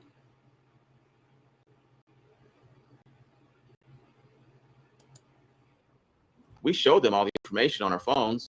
They wanted to know the timelines, and we showed them right then when I got there. They wanted to know all that, and they wrote it all down. Where did that come from? That tells me that what is on their phones is uber sensitive. Yeah, critical. Yeah, yeah. And not only that, he says, when I got there, I thought he was the first one there. That's true. That's true. And he contradicted himself again. So he just said, I wasn't, he just told you, very good, that he wasn't the first one there. Yeah. Go ahead. No, I'm listening to the, I don't know what you said, because you were there talking to him. Well, yeah, I mean, he emphasizes, look, that they weren't there. So I went down to the bottom of the hill, looked around, and, did all the searching. And then now it sounds like, the cops were there, because that's the first thing he did was give them their phones. Because I know as an investigator, first thing I would, if all the red flags are up and I've had 15 or 20 minutes to listen and get debriefed by the team that's already there, i.e. the search and rescue, the sheriffs, everybody that gets there, and you know how we circle up and everybody goes, keep an eye over here, right? Yeah. And, game on. It's kind of like Christopher Watch when the body camera, the cop just stood there and let him do his thing. Yeah, okay. Beautiful. Well, so this is the same principle. And so when he said that, he said, look, I was furious because I was the first one there. I beat everybody. I beat the cops. I beat the search and rescue. Yeah. So basically what he said was it was me, Candace, Grandma, and the kids all searching for the baby. Well, you and I both know the moment that 911 call came in, and it's online, those guys did such a fantastic job of immediately putting into play. They did. Okay, putting into play all of the resources before even going on scene, just in case. Because you and I both know, you get 3 hours, for a missing child. And these guys, I think he's one of the guys, I can't remember what the call sign or what the signal sign was, but I think it was like something like 302. And then maybe that went back 3 hours. Okay. 3 hours.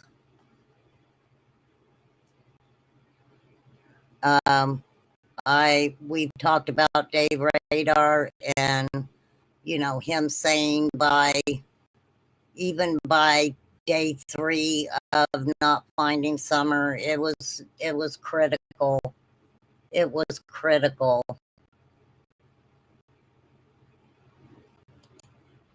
To the watch commander, to the lieutenant, or whoever, the sheriff, even, for him to say, look, let's get this thing moving. This is a missing 5-year-old.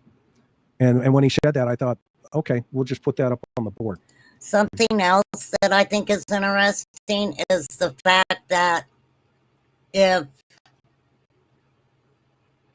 now they talked about wanting to question the individual who was driving the red little pickup truck with the ladder racks and everything on it, right? Because it had been seen in the area. Someone reported it had been seen in the area. And if law enforcement had cameras, right? So if they've got video or pictures of who was coming in and out of the area that day,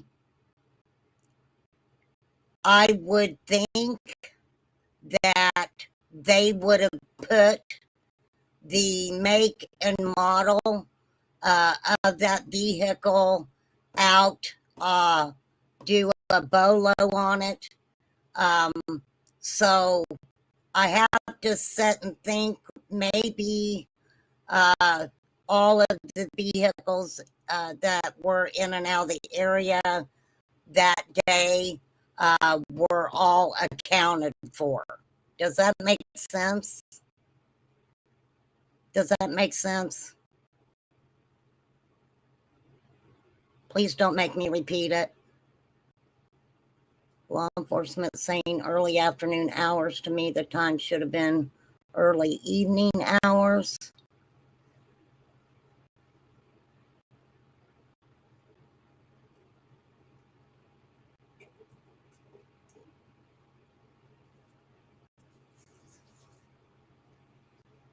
Well, the timeline is definitely off, but we know for a fact that when she dropped Hunter off, Summer was in the vehicle. That's a proven thing. That when she dropped Hunter off, Summer was in the vehicle. Right?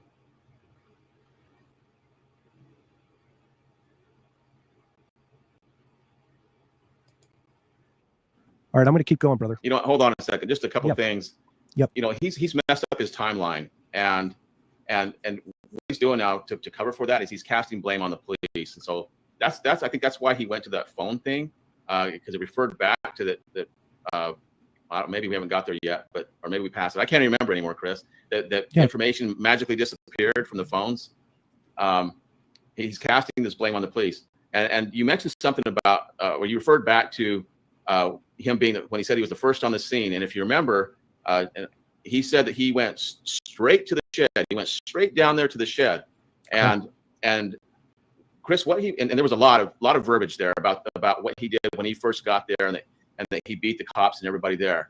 And what he was doing, and he was linguistically controlling the scene. It's pretty amazing when you look at it. He's controlling what's going on there in his mind, and linguistically, he's letting us know that he's trying to control that. There's something about that shed, because he repeats that shed over and over and over and over. And I don't know if that was a place where Summer was for a short period of time and then moved, or that's something happened to her there. Maybe he had a stash of drugs in the shed, and he wanted to make sure that those were gone. I don't know what it was, but there's something significant about that shed. And there's always been something about the shed. But the thing about the shed is so many people have so many different purposes for that shed, right? Hey, Believe. I think even later the Wells cleaned that shed, but somewhere later. Seems like a video that was an underground cellar in that building where Dawn's mom stored her canning stuff. Yes, yes, yes. They did clean it up. They did.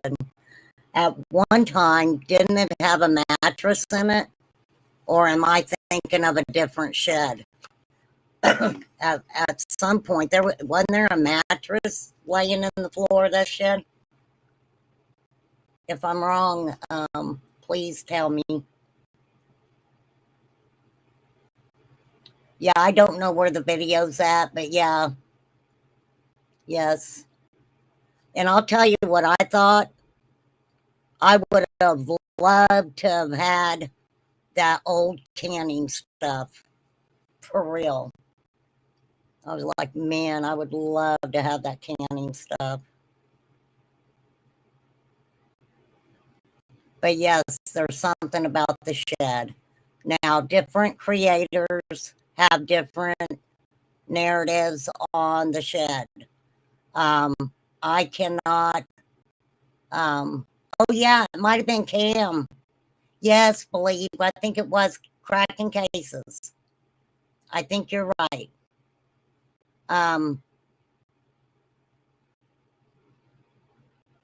Yes, so some believe that he had substances in there, that he had to get out.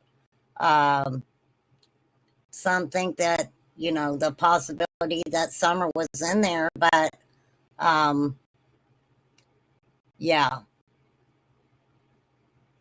But the shed was so important that he goes there and he just can't remember if he actually looked in the shed then or if he came back and did it at a later time. That's what the guy said. And I'll tell you this also, he inferred he was looking for Summer, but he never said it. All he did was say, I yelled I screamed at the top of my lungs for her. That's what he did. Well, why would you do that if you already know that she's gone and she's off the property? There's so many things that are wrong with that. And he's trying to linguistically keep it together, but he actually gave away that he pointed to where the investigator should focus their efforts and probably the search on the property. It should probably focus right around that area. He's trying to move them. He's trying to move the investigators off the property. And I think that's a clue too. Yeah. And because everybody was just like, Dawn was like, she's not here. She's not here. I already know she's not here. Why are you looking in my house? She's not here, right?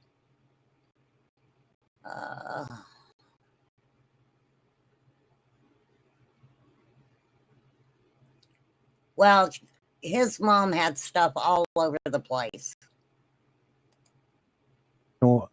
Right. I mean, I don't know what's in that shed or what the total relevance, the fact that he offered it, and I know that they've been, up and down that property, with 1,000 guys. So let's pray that, if they did find something, they're certainly not going to tell us.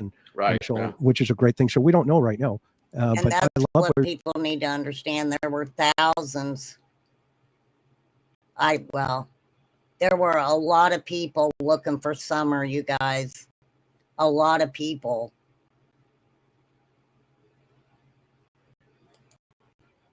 You're going with that. I think, you're 100% on target here. So I'm going to keep moving. Keep going. And when you got there, do you remember what time you arrived? I have no idea. I wasn't paying attention. I was on Messenger with Candace as she was driving her mother's truck around looking for her in the area. Okay. So I talked to her the whole way there, and it's really kind of weird that we was able to talk all the way there because normally we don't have a connection like that. Right. Hey, let's just call it an audible here, Chris. Yeah. Do you remember when he said, when I didn't get a call back from Candace, I knew at that point, I don't remember his exact words, but I knew right then that she was gone. Yep. He said earlier he didn't get a call back from Candace, and so he's driving home as fast as he can, which reminded me of the Barry Morphew thing, and convincing us what the urgency that he had there. But now he's telling us, well, I was on Facebook Messenger with her the whole time. All the That's way. Okay. So maybe he told you the truth. Excuse me. He didn't get a call back. Well, it's because he's on Facebook Messenger with her. I have talked about this forever. Forever. Dawn contradicting everything. Yeah, she was a prepper.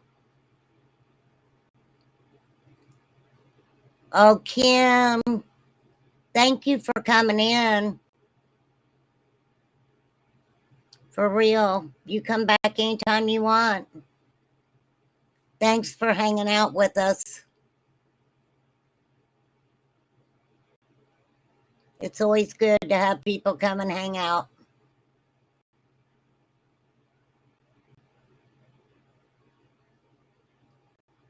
Yeah, Dawn's mom was a doomsday prepper. For sure. Okay, so he talks to her all the way home, but Candace doesn't call him back. So he goes down by the shed.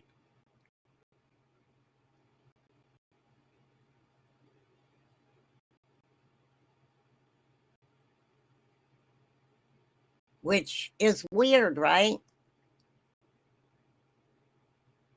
I know they were looking up. I know he knew they were looking up by the house. But when Candace doesn't call him back, even though he talked to her all the way there,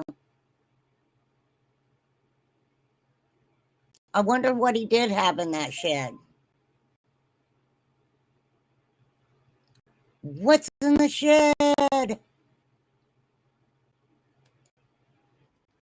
The whole way. So they're communicating the whole way.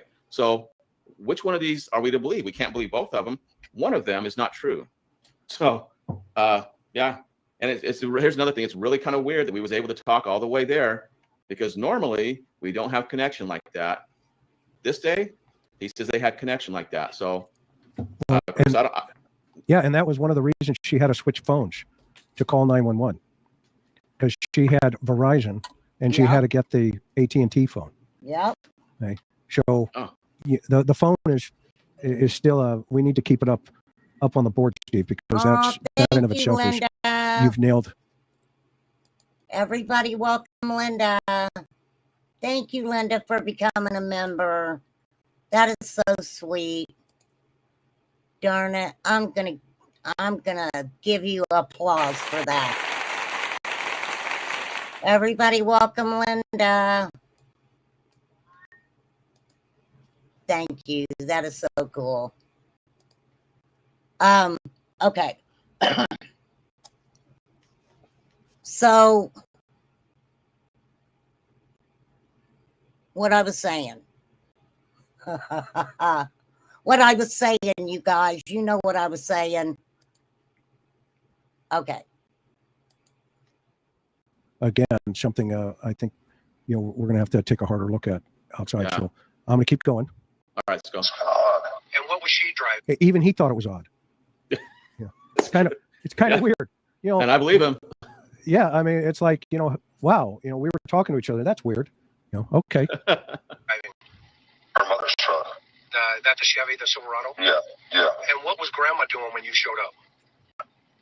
I don't even know what she was doing. I think talking to the police and probably just standing there looking at her, whatever, I don't know. And what were the boys doing? Looking for Summer. And then once all the police started arriving, they, bottlenecked all the roads, nobody could move. So they was instead. So, when he got there, right? When Grandma did, and what was Grandma doing? I don't even know what she was doing. I think talking to the police and probably just standing there. And then he says, and then all the police started arriving. So there's cops there again. Yeah, again. And there's more cops coming. Yeah, he gave it up right there. Yeah. Didn't realize it. Okay. And here's another little thing too, is that as you get deeper into this language, earlier in the statement, he made some comments about the stress he was feeling. He is feeling stressed about trying to escape this his property, trying to get out. But yet he doesn't. He just kind of goes willy-nilly. He just wants to go here and look here and there. He didn't even really look for Summer. The stress is not about Summer. The stress is about him getting off the property. And it's like this guy feeling like, I got to escape from here. I got to get out of here. And yeah, that's interesting. I don't think I ever looked at it like that before. Don, you know, he says he immediately told him, I want to go down and look at the, you know, the undesirables.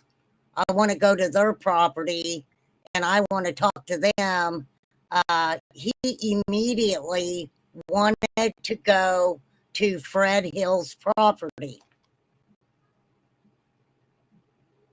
He did. He said he did.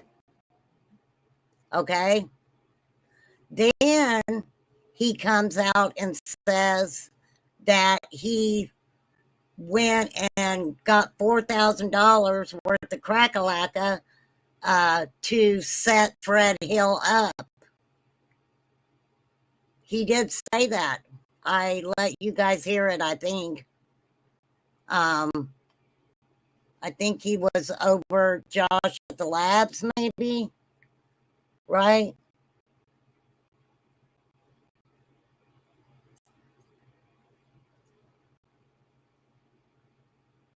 Well, whatever happened, I'm sure everybody in the holler had time to do whatever they needed to do before law enforcement came rolling up in there. Because I can guarantee you, after the first cop car came driving into that holler, everybody in that holler knew law enforcement was coming.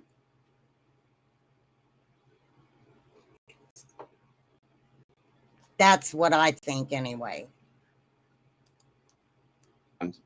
Instead of, I'm going to look all over my property for my little girl that's missing, that's not what it's about. And the interesting thing too here is that he's blaming he says that his boys were in a state of confusion and panic. And the reason that they were in a state of confusion and panic is because all the roads were bottlenecked and they couldn't move. Chris, that's an indication to me that there's stress in his language. It's stress because he can't get out. He can't get out. He can't get away. And I'm leaning heavily towards guilty knowledge here of some type. I'm not saying that I'm just saying he has guilty knowledge, and I'll just leave it at that. And I've said that the whole time too.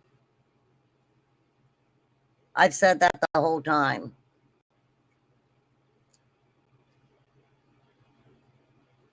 Some sort of guilty knowledge. Now, could it be guilty knowledge because of his actions and people he associated himself with, you know, and the guilt of not maybe being the father that he should have been. I mean, there's so much you can go into that, right? For sure. Or a lot of them, certain religious denomination. No, not all of them, little Deb. Not all of them. There's some people who, you know, they just believe in prepping for the end of days. So guilty knowledge can mean a few different things. It can mean a few different things. Now, when you're looking at this conversation, though, and things are being explained,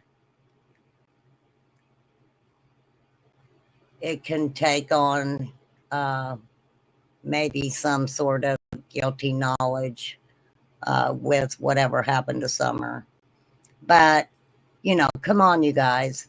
I can see Dawn feeling like a shit parent, and some of the stuff he had done, or feeling guilty about being a shit dad.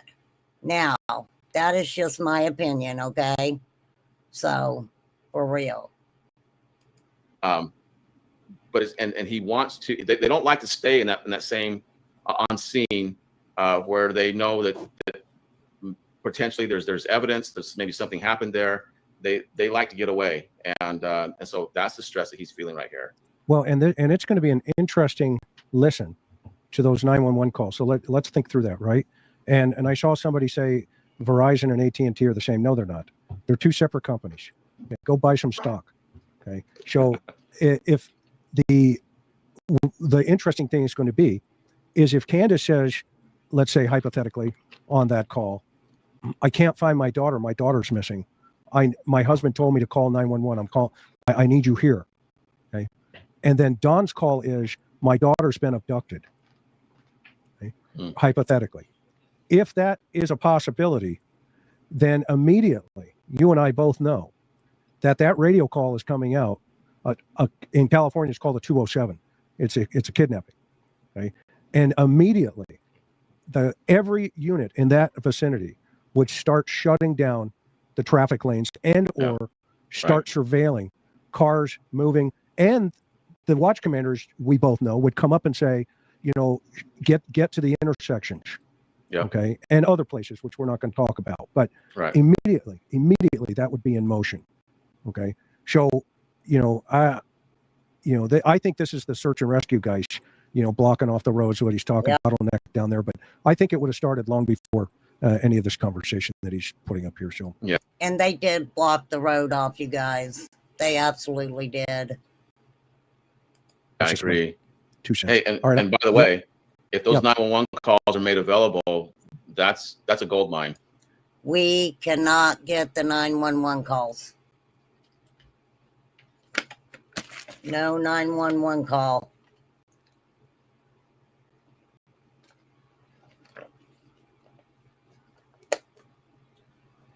I wonder why. I wonder why we can't get them. Open investigation. Hey, H. Okay, I know you guys are getting sick of me. I won't keep you on here much longer. And it was super cool that we got us a new member. Linda became a member, and Linda also donated to the channel. That is so cool. I appreciate that so much. Truly, truly, I do. I don't want to do a part 3 on this, so I am going to get this finished up. If Dawn did what people say a accident, they would remove her before the law got there. Absolutely. And Dave Radar, you guys, please go over to Judy Rods and check out his interviews with Dave Radar about the Summer Wells case. He definitely says a lot for sure. It was at one part in the search, they talked about the possibility that someone had her and that they dropped her off in the woods. That was a possibility. There was also a possibility that if something happened, that she absolutely could be moved. That could have been a possibility. We just don't know. We don't know. But yes, they did, well, they were watching the traffic come in and out, right? Because I thought Jody had said that for a while they couldn't even leave the holler, right? I would love to break those down. Yeah, no, I know, but we probably won't hear them until later, right? So, but and by the way, you and I both know I'm not interrogating this guy. I'm just taking his statement. Yeah. I'm looking for Summer. Okay, and you can't get any better than their parents to look for Summer, in my opinion. Absolutely. To ask him questions. It's TBI's job and the FBI to sit down with him and talk about the inconsistencies, if there are any, from their perspective. Yeah. So, all right. So this one was really interesting because I actually talked to some people that were there, and I know his driveway was blocked off, and I know that he pulled up, according to this individual, and identified himself as the father. Okay. So I knew this right here, while I was speaking to him, was not 100%. The confusion and panic, I'd say, Now, cops in and out. Was there a car at the bottom of your driveway when you pulled up?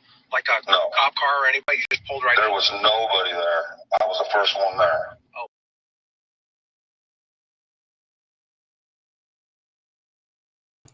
Don said he was the first one there, but Chris just explained that someone had let him know that he had to stop and identify himself as the father to law enforcement. So, sounds to me like law enforcement was already there, Don. Wow. Yeah. Hey, just as an aside, And Chris, what about, you talked about earlier, you said, what about the emphasis he put on break? And if you compare the tone in his voice and the emphasis that he's using here, when you just verified that this is a direct lie. This is an outright lie, which, by the way, most people don't do. He's one of the people that will give you an outright lie. He said he emphasized that, and it was the same emphasis that he put on the word break earlier on when we were talking about that. So when you identify how someone lies or is deceptive, it's consistent. It will stay consistent. That's how he does it. So interesting. So you're seeing his pattern. Yeah, right, that's it. Very cool. Okay. when you got there, what was your first impression of where you should search first? Well, that's why I drove down to the bottom, because I didn't even. Now, see, he says he went to the top, and then he drove down to the bottom. Thank you, Chris McDonough. Real clap. This is what I've been saying. Did Don go to the top of the hill before he drove back down to the shed? I want to know. I'm nosy. Doesn't make a difference. Kind of, sort of. I don't know. There's a method to my madness. So he went up to the house first. Okay. And he's directly contradicting that right here. Number two. Yeah, I second time. didn't even go to the house. Yeah. He says, I went Go to the straight. house, I went straight by that shed on the bottom. Yeah. Yep. There we go. That shed, I'm telling you, I went straight by that shed on the bottom. He's trying to control the situation linguistically. Straight. This is when they use that word straight. I went straight by that shed, and I hear this a lot in deceptive statements when they say, "I got off work and I drove straight home." Why do they need to add those extra words? That took extra cognitive energy, and it's typically people will just say that they'll say it the shortest way they can. I got off work and went home. That's it. Why say I got off work and drove straight home?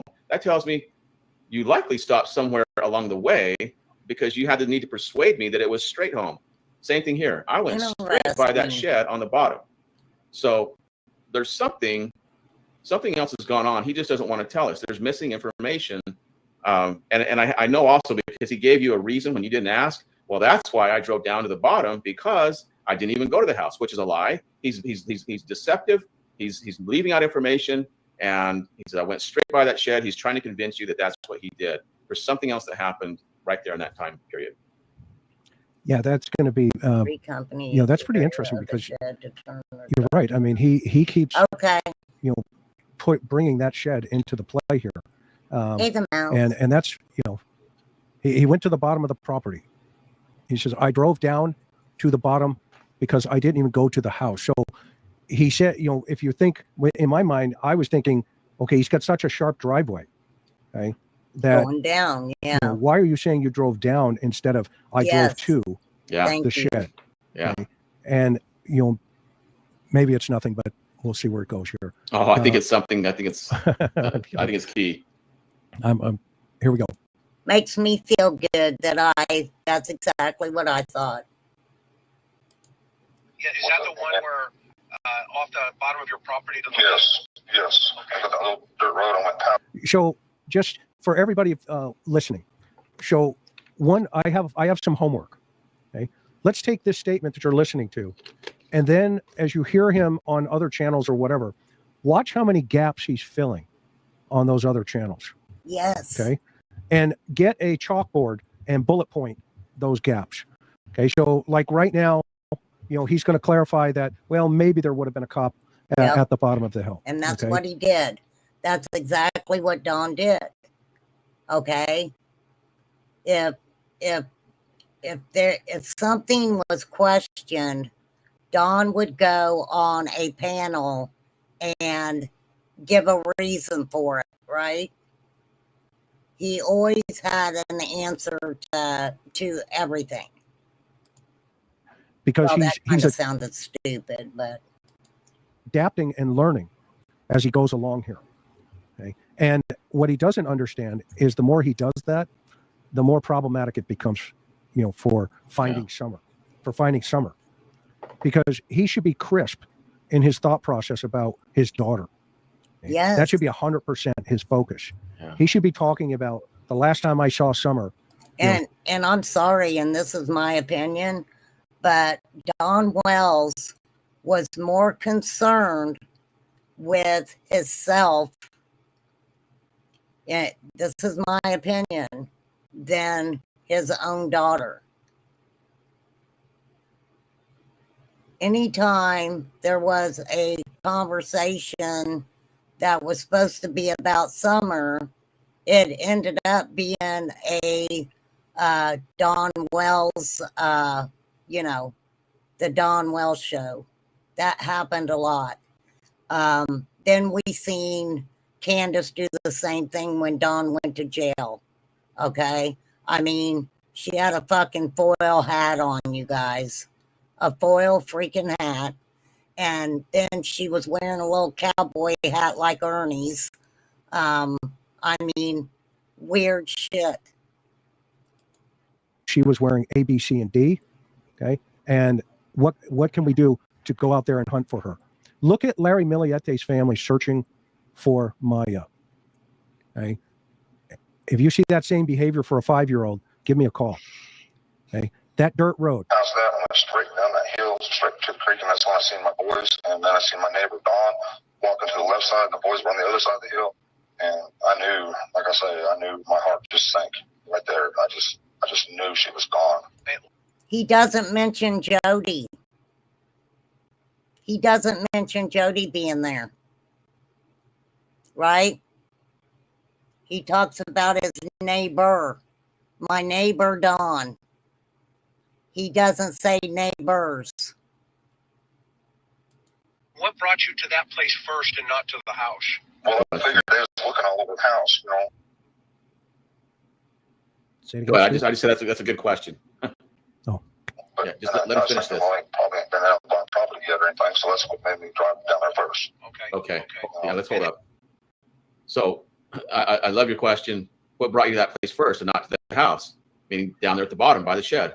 Well, I figured they was looking all over the house, He's already revealed that he was probably already up at the house because now he's got to go down to the shed, just like you said, down to the bottom. Yep. He says, but I was thinking they probably ain't been around the property yet. So that's what made me drive down there first. That's a lot of words for him to say in regards to the first thing that came to his mind. He's given you an excuse for the biggest thing here. I was thinking they probably ain't been around the property yet. Okay. Now, if that is the case, why hasn't he told us that, number one, that he went and he searched all over the property, and even when the cops got there, he was out searching his property? He didn't do that. Nope. He didn't do that. And Nope. number two, earlier in this statement, he offered as a reason for that he just knows Summer wouldn't wander off. He said, because we have bears. But he has never once said, well, there's a good chance. I mean, there's a chance that if she wandered off, a bear got her, a lion got her, anything like that, and I'm going to go find her on my property. That's not the case. He has feigned looking around, and when he is described looking for her, he's driving off the property, looking here and there, not really knowing what to do or where to go. My goodness. Again, direct contradiction, and it's actually insulting to us as parents that have kids. It's like, hey, buddy, yeah, I agree that you probably should search your property. You have a lot of property here that a 5-year-old could disappear in. And so that's where I'd be searching. Don and Tim Mullins do a video of the property. Okay. It was in the fall. And they show you this property.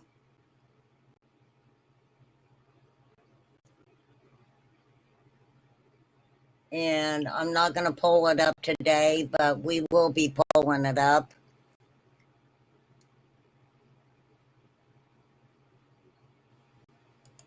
And yet he never does that. All he does is I can't say that Don and Candace hadn't looked for their daughter. But honestly, driving down the road and looking out your car window, do you consider that looking for anything at all? I don't know. I'm just asking. go down by the shed, and that's it. And then he says, and then the finality sets in. I knew she was gone. So why search anymore? I'm not going to search anymore. She's already gone. And that's a great point. Yeah, that's a good solid point. Yeah, I mean, disgusting. Did he know it on the call, right? On the FaceTime coming in. Yeah, right. Where, I mean, he interjected that really early, and he's staying on that theme, blaming the cops, saying that, yeah, I don't trust the police. I mean, these are the same people looking for your daughter. Yeah. Right now. They're working right now as we speak, looking for Summer, and he doesn't trust them. I don't get that piece of the puzzle. For me anyway. And I couldn't understand that either because, like with Dave Radar, he had to have a conversation with Dawn and say, it's about your daughter. It's not about the bullshit, right? Now, their PIs, they were searching the area and stuff. There was nothing wrong with, individuals searching the property. They had to do it professionally, okay? A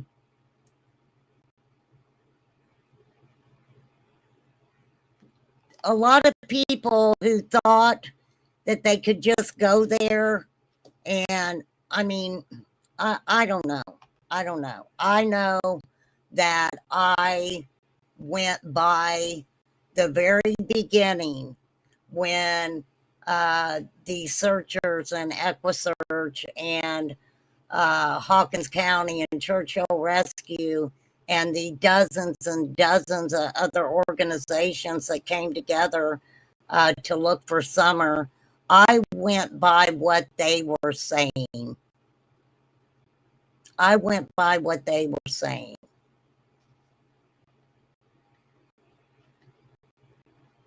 Well, the Candace saying they didn't want her to search, there could have been reasons. There could have been reasons. But I don't think Candace was the type of person that was walking through town putting flyers up of her missing daughter. I think Candace being in that parade where she was holding that banner was as good as we were going to get, right? That's as good as we got.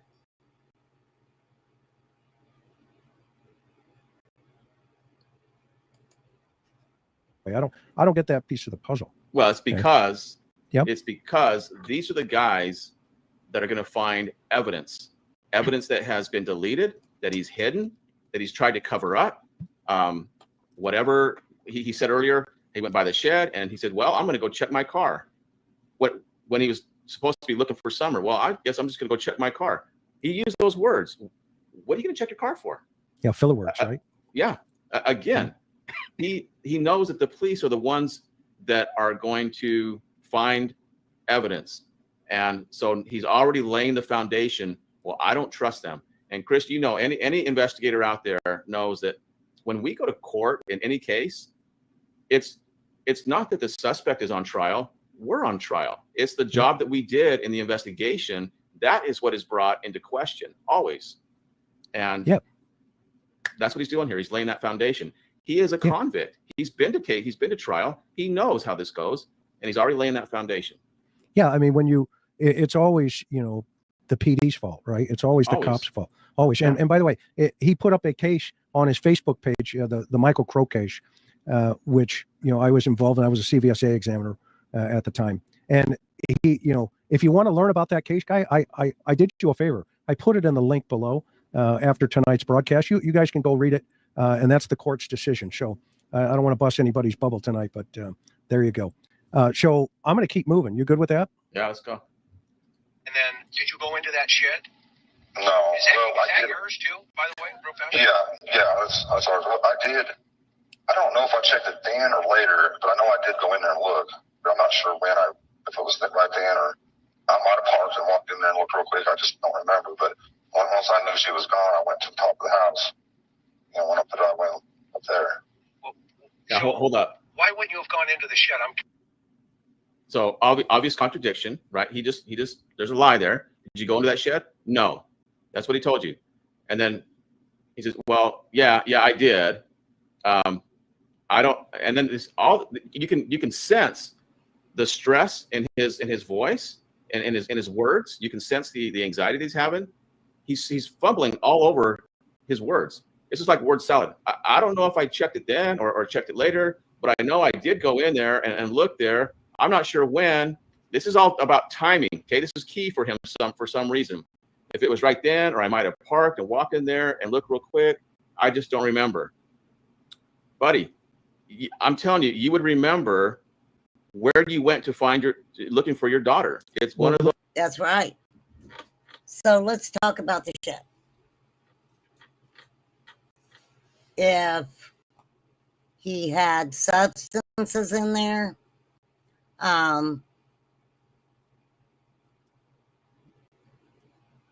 he would have had to have left them there, put them on his person, knowing that law enforcement is everywhere, right? So he would have to leave those in his vehicle, right? And take them up on the hill. If he left the shed and he went right up to the hill and he was worried about substances in that shed, what would he have done with them? What would he have done with them? Law enforcement was all over that place. And they did search his vehicle. They did search his vehicle. And you know what's interesting? Because Don would say that when they would come up and search the property, they would take his tools out of his truck and everything. And you know what's interesting about that? Well, don't forget, Don's work truck was home that day, right? It was there that day.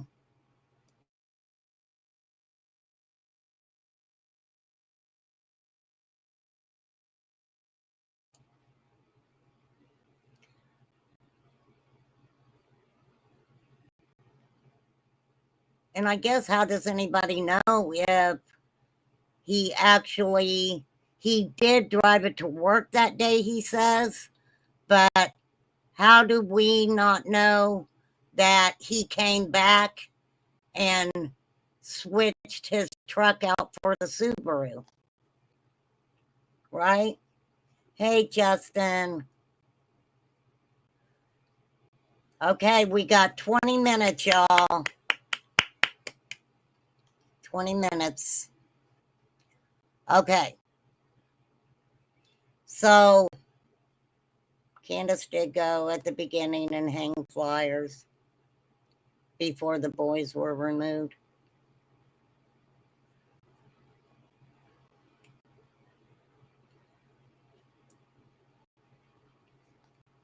This is Candace and Dawn can both say that they don't know who took Summer or what happened to Summer, and they could pass that if they had nothing to do with whatever happened with her, right?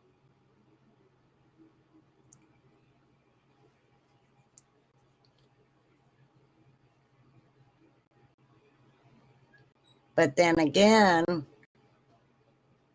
could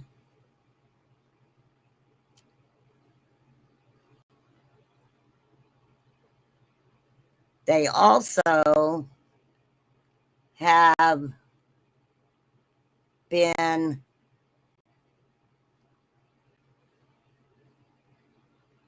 knowledgeable of what happened, but they just don't know where she is? Which doesn't make sense, right? Look what he says right after that. He says, but once I knew Yes. she was gone. Yeah. That's where I was talking about. He's linguistically controlling the scene.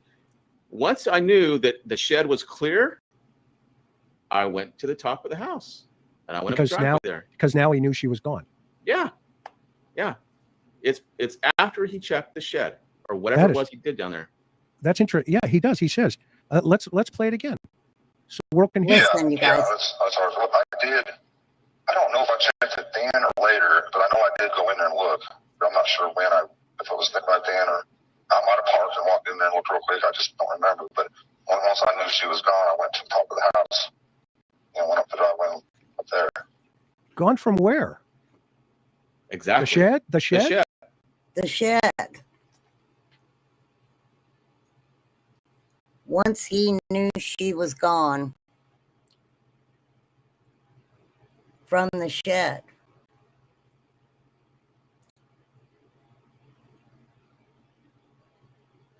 The shed. Interesting. That's why I say I'm wondering if that shed was a. What did your team say? What did the team think? Well, they all they can come up with is that shed is like uber sensitive. It's key for him, and that there was a lot of stress leading up to that shed. I drove straight down there. That's the place he emphasized, and he's going to talk about sheds over and over again coming up here. But it's like he calmed down linguistically. The stress level came down once I knew she was gone, meaning not in that shed. I went to the top of the house and I went up the driveway there. So his anxiety's up. His anxiety's up. And if you guys ever, when you're researching and, Summer's case or whatever, there are some individuals, I never seen proof on it, but they were stating that Summer had a purpose for being in the shed, I'll say, and basically an hourly rate. It was messed up. It was messed up. But yeah, individuals have stated that. I never seen any receipts on that. So,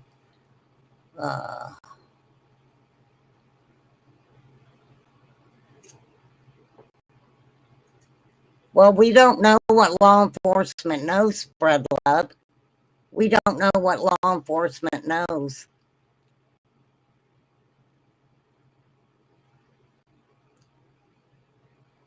We just don't. We don't know exactly what law enforcement knows.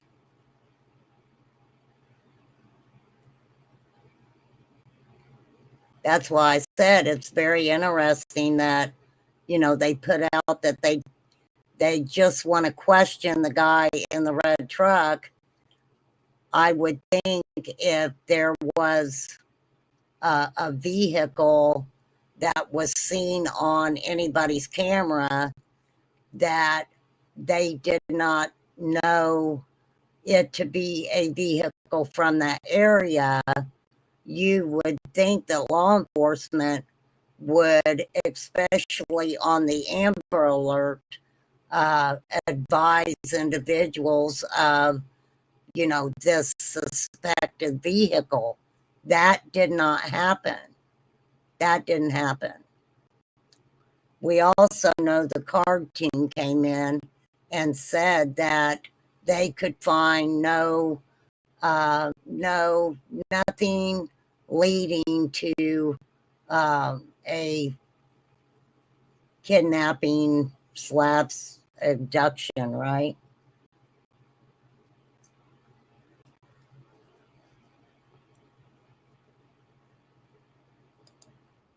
Heidi's up. I got to verify. Is that where you're headed here? Exactly. Yeah. Oh, yeah. Okay. Yeah. She's not in there.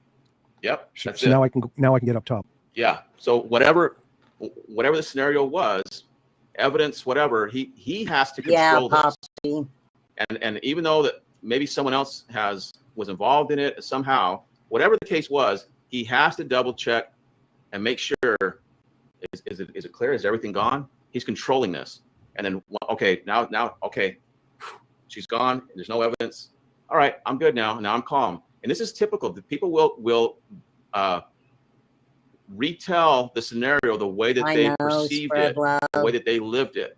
And for him, we know that he was feeling stress up until that point in time when he checked the shed, and that's when he knew she was gone. Chris, if you remember, if you go back and you look at everything in his statement here in his interview, his emphasis is, when I got there, the first thing I did was drive straight down there and check the shed. When I got there, immediately I knew she was gone. As soon as I got there, I knew she was gone. It all is in that same time frame. He knew she was gone. When he first got there, what did he do? He checked the shed. That's the first place he went. So he checks the shed first, right? Dang it. I forgot what I was going to say. My mind went blank. Dang it.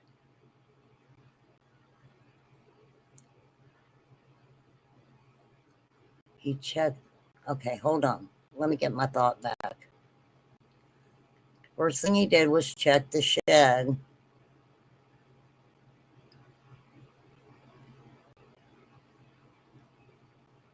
Okay. Was drive straight down there and check the shed. When I got there, immediately I knew she was gone. As soon as I got there, I knew she was gone. It all is in that same time frame. He knew she was gone. When he first got there, what did he do? He checked the shed. That's the first place he went. It all. Okay, so Jody says that when Candace was at the end of the driveway, it was after 6 o'clock, right? Is what she said. And at that time, Dawn supposedly says something about, so you're telling me my daughter's been kidnapped or abducted or whatever he said, right? This is after he gets home. So Once Don checks the shed, he knows for sure that Summer's not there. Right?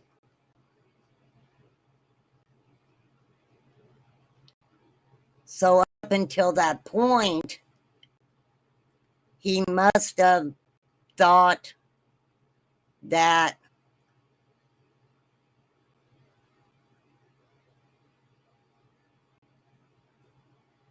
this is, I have too much to say.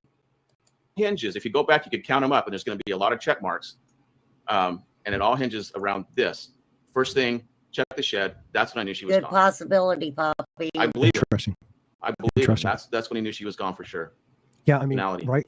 There's some potentials, right? I mean, what if somebody, had lived in that shed, right, or stayed in there? I couldn't get. I took some pictures of it, and I couldn't get in because I didn't want to trespass.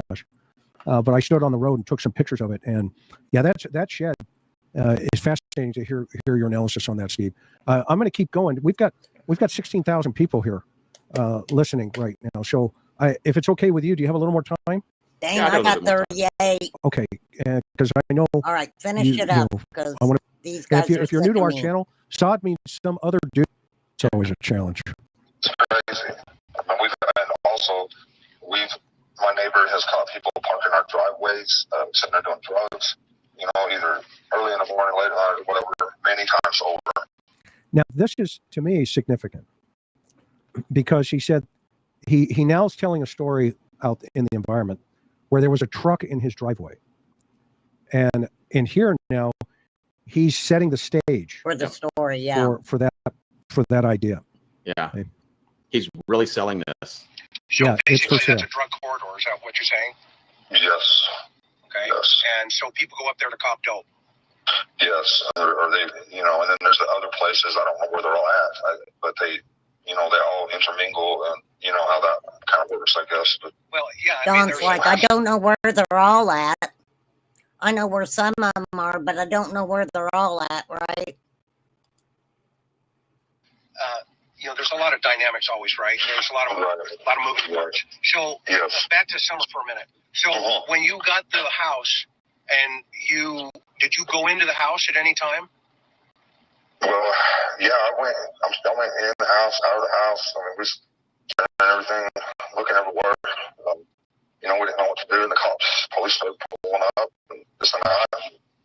Yeah. Yeah, so he has himself up at the house when the cops are pulling up. So that means that statement of going down the hill, okay, makes sense. It makes sense. Instead of going to the shed. Thank you. And did you notice the hesitation here? Yes. You asked the question, and then this huge hesitation. Well, yeah. I went in the house. That to our listeners, Steve. I mean, why that's so significant in linguistics in the mind? Because it's stress. What happens is we've already called out that there's deception in his language, and when there's something that somebody wants to withhold for whatever reason, and the brain knows it, and yet we're purposely withholding it, it creates this stress in the brain. And what that is our brain works very fast, and when there is stress, it actually is like throwing a wrench in the cogs of the speedy wheels of the brain, and it just stops it up. And we don't know what to do with it for a moment. We have to now manufacture something, and it causes this hesitation. I see it in the handwriting. It'll cause different anomalies in the handwriting, spacing, messing up, mistakes, different things like that. And it's the same thing linguistically. So this caught him off guard. He wasn't expecting this, and so it caused some stress for him, and he didn't know how to answer. If he really experienced something, he could spit it out without even thinking about it. Absolutely. It's one of those things that's experiential memory. There's neurons that connect in the brain. There's chemical that releases in the body. When a memory is created, all our senses come into play. And definitely, many people that do know Don and Candace have associated with Don and Candace. They do not like Don Wells. They do not like Don Wells. I can find it. There is proof out there. Benny Keys even felt like he was in a situation where he was going to have to do something unsavory to Don Wells because of the way Don Wells was acting. Yes. It creates all these neuron connections, and there's an intricate process, and yet it happens in just a microsecond at a time. But it happens.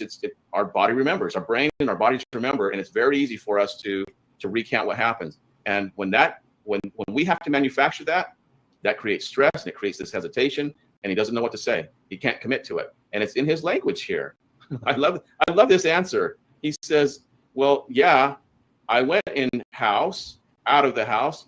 He can't even be specific with it. I went in house, out of the house. And if you listen, play it back again, Chris, and you'll see how weird this sounds. In house, out of the house. I mean, we turning everything, looking everywhere. We didn't know what to do, and the police started pulling up, and this and that. Yeah. And where did you? He never says he was actually looking for her. This is all he wants you to interpret that he was, but there's nothing specific here. This is all like, oh, what did he do? Turn over a piece of paper? I don't know. I mean, there's nothing concrete here. Well, go ahead. I'm sorry. I'm done. Pretty much, it just reeks of that he did anything We're but almost what he done wants with you to this, believe you here. guys. Well, and he parses that. He parsed that off in pieces. And thank you, where guys. Clap Candace, when I went downstairs with for her, hanging with me. She says, I'm not quite done yet. This is the bedroom, basically. And says, and she says everybody looked under the bed, okay? And he says in his statement, he says, essentially Candace said she looked under the bed, okay? But you and I both know the first thing they teach you in the academy in a missing child is live in that house first. Yeah.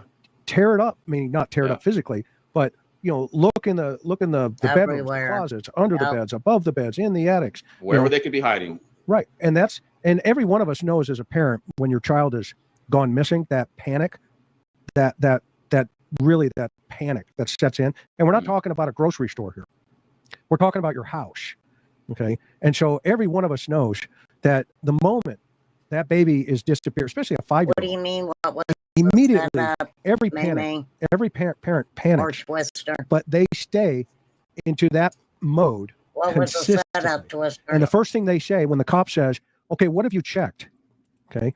You'll hear parents say, I've gone through that house 10 times, 15 times. Oh, yeah. That's over on Sheriff's You won't hear channel. parents say, well, I'm going to go talk to all Sheriff's the dope got dealers. it. Okay. I'm going to go interview all the dope dealers for you. Are you good with that? Or we don't know what to do. We didn't know what to do. Yeah. Where do we go? And what do we say, right? The PD says, sit down, wait right here for a minute. Okay. Do not leave. I don't want to get you out of my sight, because if we find her, right, Steve? Yeah. Right. We got to know where you are. Yes. Because if we find your baby, we're going to take you to her. Okay. So don't leave. Stay here. And it's hard to corral them in. They don't want to stay there. They want to get out and find their loved one, their kid, their little 5-year-old Summer. It's difficult to keep them there, and they complain. Please let me go. When can I get up and go? Can I get my phone and call so and so or whatever?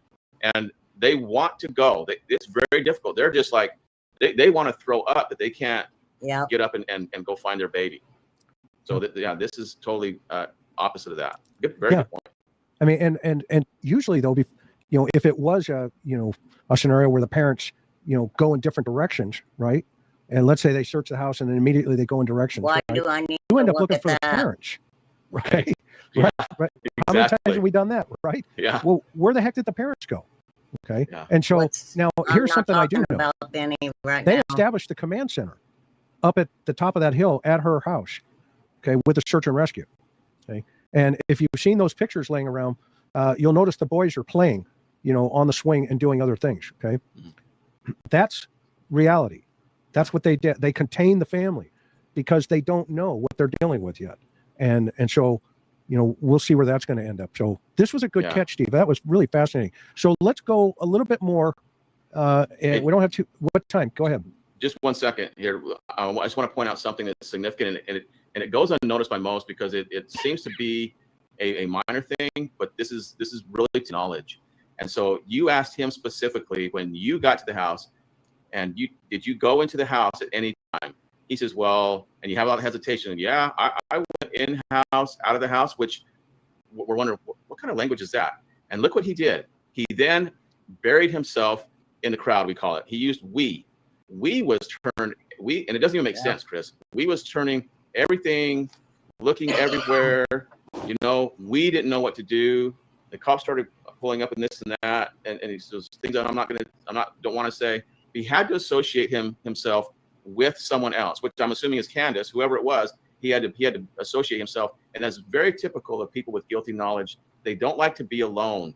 They like, hey, I want to hide in the crowd. I want to be associated with someone else. That's interesting. I think I said last time on your show, little Johnny gets in trouble for pulling hair, throwing spit wads. Hey, but Mom, everyone was doing it. I'm going to bury myself, associate with everyone else. It's more comfortable that way. There's less stress if everyone was doing it or she was doing it. And so that's what he's doing here. Yeah. And I think some of the dialogue track here, just obviously is, the way he pronunciates, and, and I lived in Tennessee for, a couple of years. I lived in Spring Hill. So some of that is the drawl, which is, I'm originally from North Carolina, so I get that. Okay. But at the same time, I agree. You got to realize too that Candace burnt up Robin Lane's phone. I wonder if Don called her. I wonder if any time Don called Robin. I don't know. That's just dumb of me. I'm sure Robin would have said. With you 1,000% that he's dragging it on, and he has interjected this combo plate, we'll call it. Combo plate. That's a good way to put it. Steve I Johnson. like that. He's a linguistic analysis person. Pretty much everywhere. The sheds, the shed. Sheds plural. There we go. Right there by the house, all the sheds, everything. I look everywhere. Mostly just screamed at the top of my lungs. So I was like a kid for summer, hoping that she was just lost and around there close somewhere. Right. Okay. And then what about in her? Let's break that one down, and we'll probably have to call it, maybe get some questions after this one. But he's shedding a lot on you right here. It's the curly shuffle. That's right. Pretty much. Where did you search? Pretty much everywhere. In the sheds, okay, the shed right there by the house, all the sheds, and then so the sheds we know is very significant to him. Again, we go back to the shed. That's where he first went. That's where he looked. Chris, I think that's the only place he looked, because that's the only answer he can give you that is the sheds. Okay, the sheds, the shed right there by the house, all the sheds, and then now it gets ambiguous. Everything looked everywhere. And he dropped the pronoun I. He didn't say I looked everywhere. He took himself psychologically out of that. This goes hand in hand with the lack of commitment to him looking anywhere that we saw earlier in his statement, and this backs that up, that he really didn't. It was he wants us to believe, he wants you to believe that he did, but I know from his language that he didn't. Okay? It was feigned. So basically, Don Wells immediately, it seems like his daughter went missing. He immediately, after whatever he did at the shed, decided that she was absolutely gone. And do you really think that he looked after that? I mean, even hearing that he stood at the top of the hill calling her name, I don't know. Robin was at the watering hole when Chris McDonough interviewed Candace. Yeah, she had on her mom's Paw Patrol t-shirt. Yes, May. All right, whippersnappers, we're almost done here. My brain is slowing down. So now what he says, mostly, so this supersedes him looking everywhere. Mostly, I screamed at the top of my lungs, and if you don't believe me, that's my words. Now he says, this is why you should believe him. As he qualifies it, he says, as loud as I could for summer. And then if you don't believe that, why did I do that? Hoping that she was just lost around there close somewhere. Okay. Again, now we have a contradiction again, because he said before that he knew that she was gone. And now he's saying that he's hoping that she was somewhere close out there.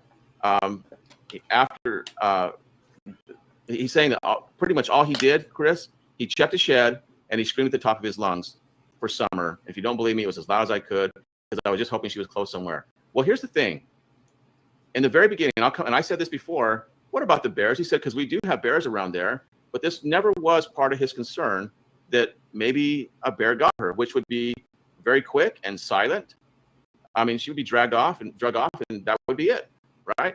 But that's never a possibility. For me, if I lived in a wooded area where there were bears, that would be a definite possibility, and I would be on high alert all the time for my little ones that, hey, there's bears. I don't know if there's lions or whatever, but that would definitely be on my radar right away. But all he's going to do is scream at the top of his lung, hoping that Summer can hear him. And, you know, none of this other, that maybe she got hurt, she fell, she can't answer. He's not out looking for her. So, man, this screaming was for show. If he actually screamed, it was for show. And I would love to know from the investigators if he actually did scream, because if he did, that was for show. Interesting. You know, Steve, you're so cool. I just love hearing your analysis. It's just fascinating. So let's do this. I mean, I know we still got some information to get through here. So let's take some questions for you. And by the way, okay, I'm going to stop it right here, you guys. They're going to kind of do a Q&A. We are just going to stop it right there, though. Because like I said, my little brain has done enough.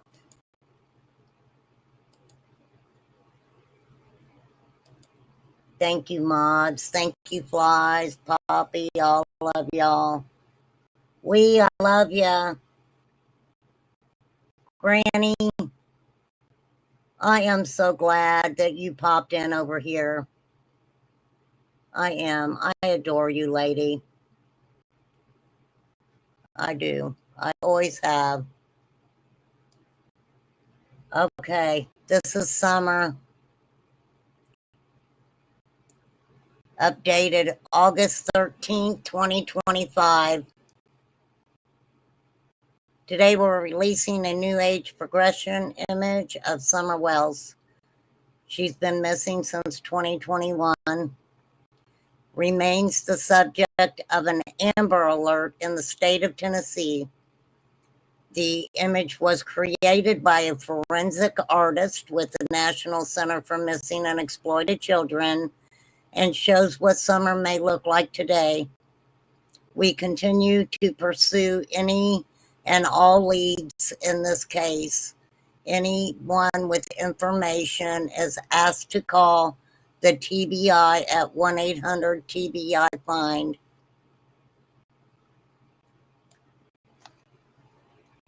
Thank you, Poppy. Thank you, Flies. I don't know where she went, but May Boss Bitch, it's always a pleasure. Always a pleasure. Thank you, newer people who came in, and, you know, it don't even hurt to pop in and say hi. For sure. Linda D, super cool, new member. Again, thank you for the super sticker. I appreciate more than you know. I do appreciate that for real. Thank you guys for coming in, having some conversation. I really hope that the way that I'm presenting some things is something that produces at least a little bit of conversation. In Summer's case, I've always said, and I know people have made fun of me because I'm just like, go back to the beginning and truly listen to some of these interviews and things that have been said and compare it or add to it things that, we've even picked up over, a few years. So, but I always say this, I can't say that Don and Candace are guilty or innocent. I know that they are still a person of interest, as is a lot of other people. I think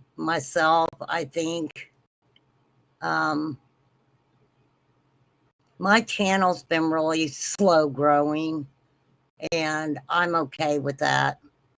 I'm okay with that.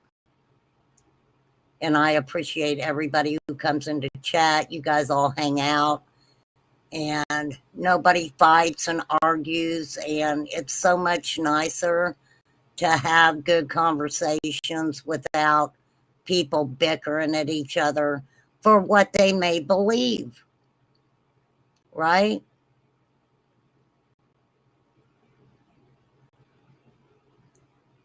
I may believe something, you may believe something totally different. And guess what? I'm good with that. I'm good with that. I'm really not here to change people's minds about, maybe things that they believe or not believe. I'm not here for that. I'm only human. For real. For real, for real. And yes, I will have to take the song off that I played. And I will do that. So, but thank you guys. Thank you for the good conversation. I appreciate you all so much. I really do.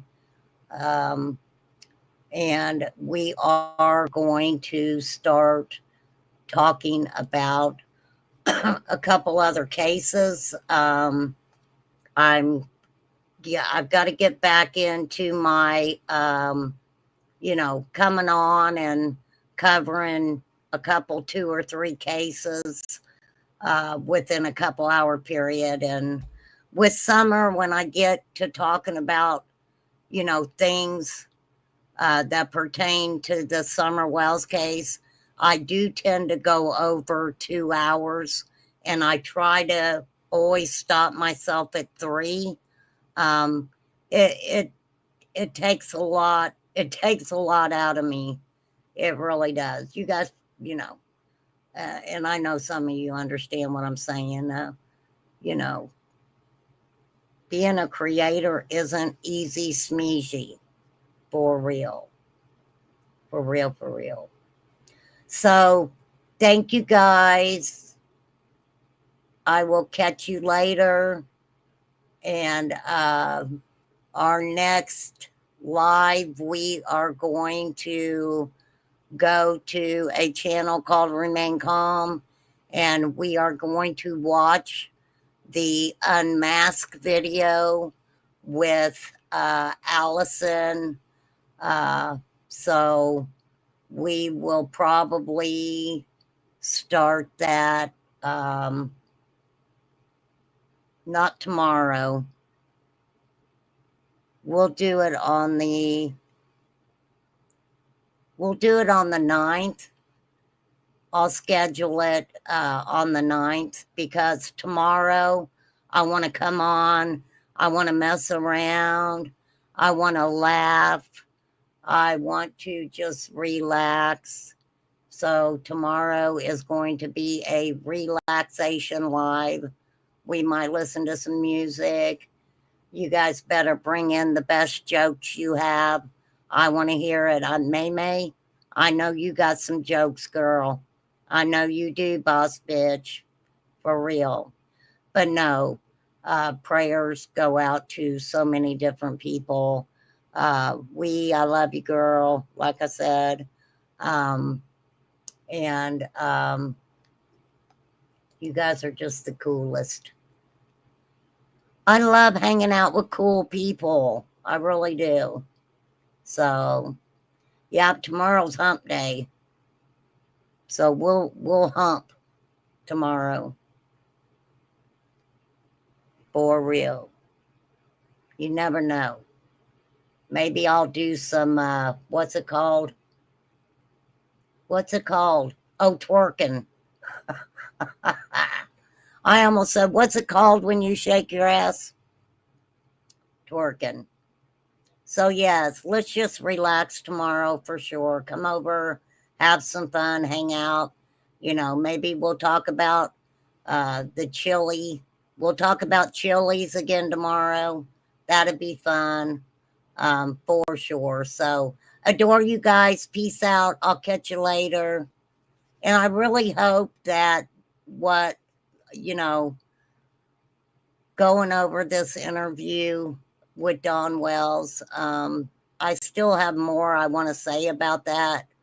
And I had my writings pulled up. So we will, you know, do that another time. I can only take listening to what Don Wells says for a short period of time. So appreciate you. Spread love. Thank you so much.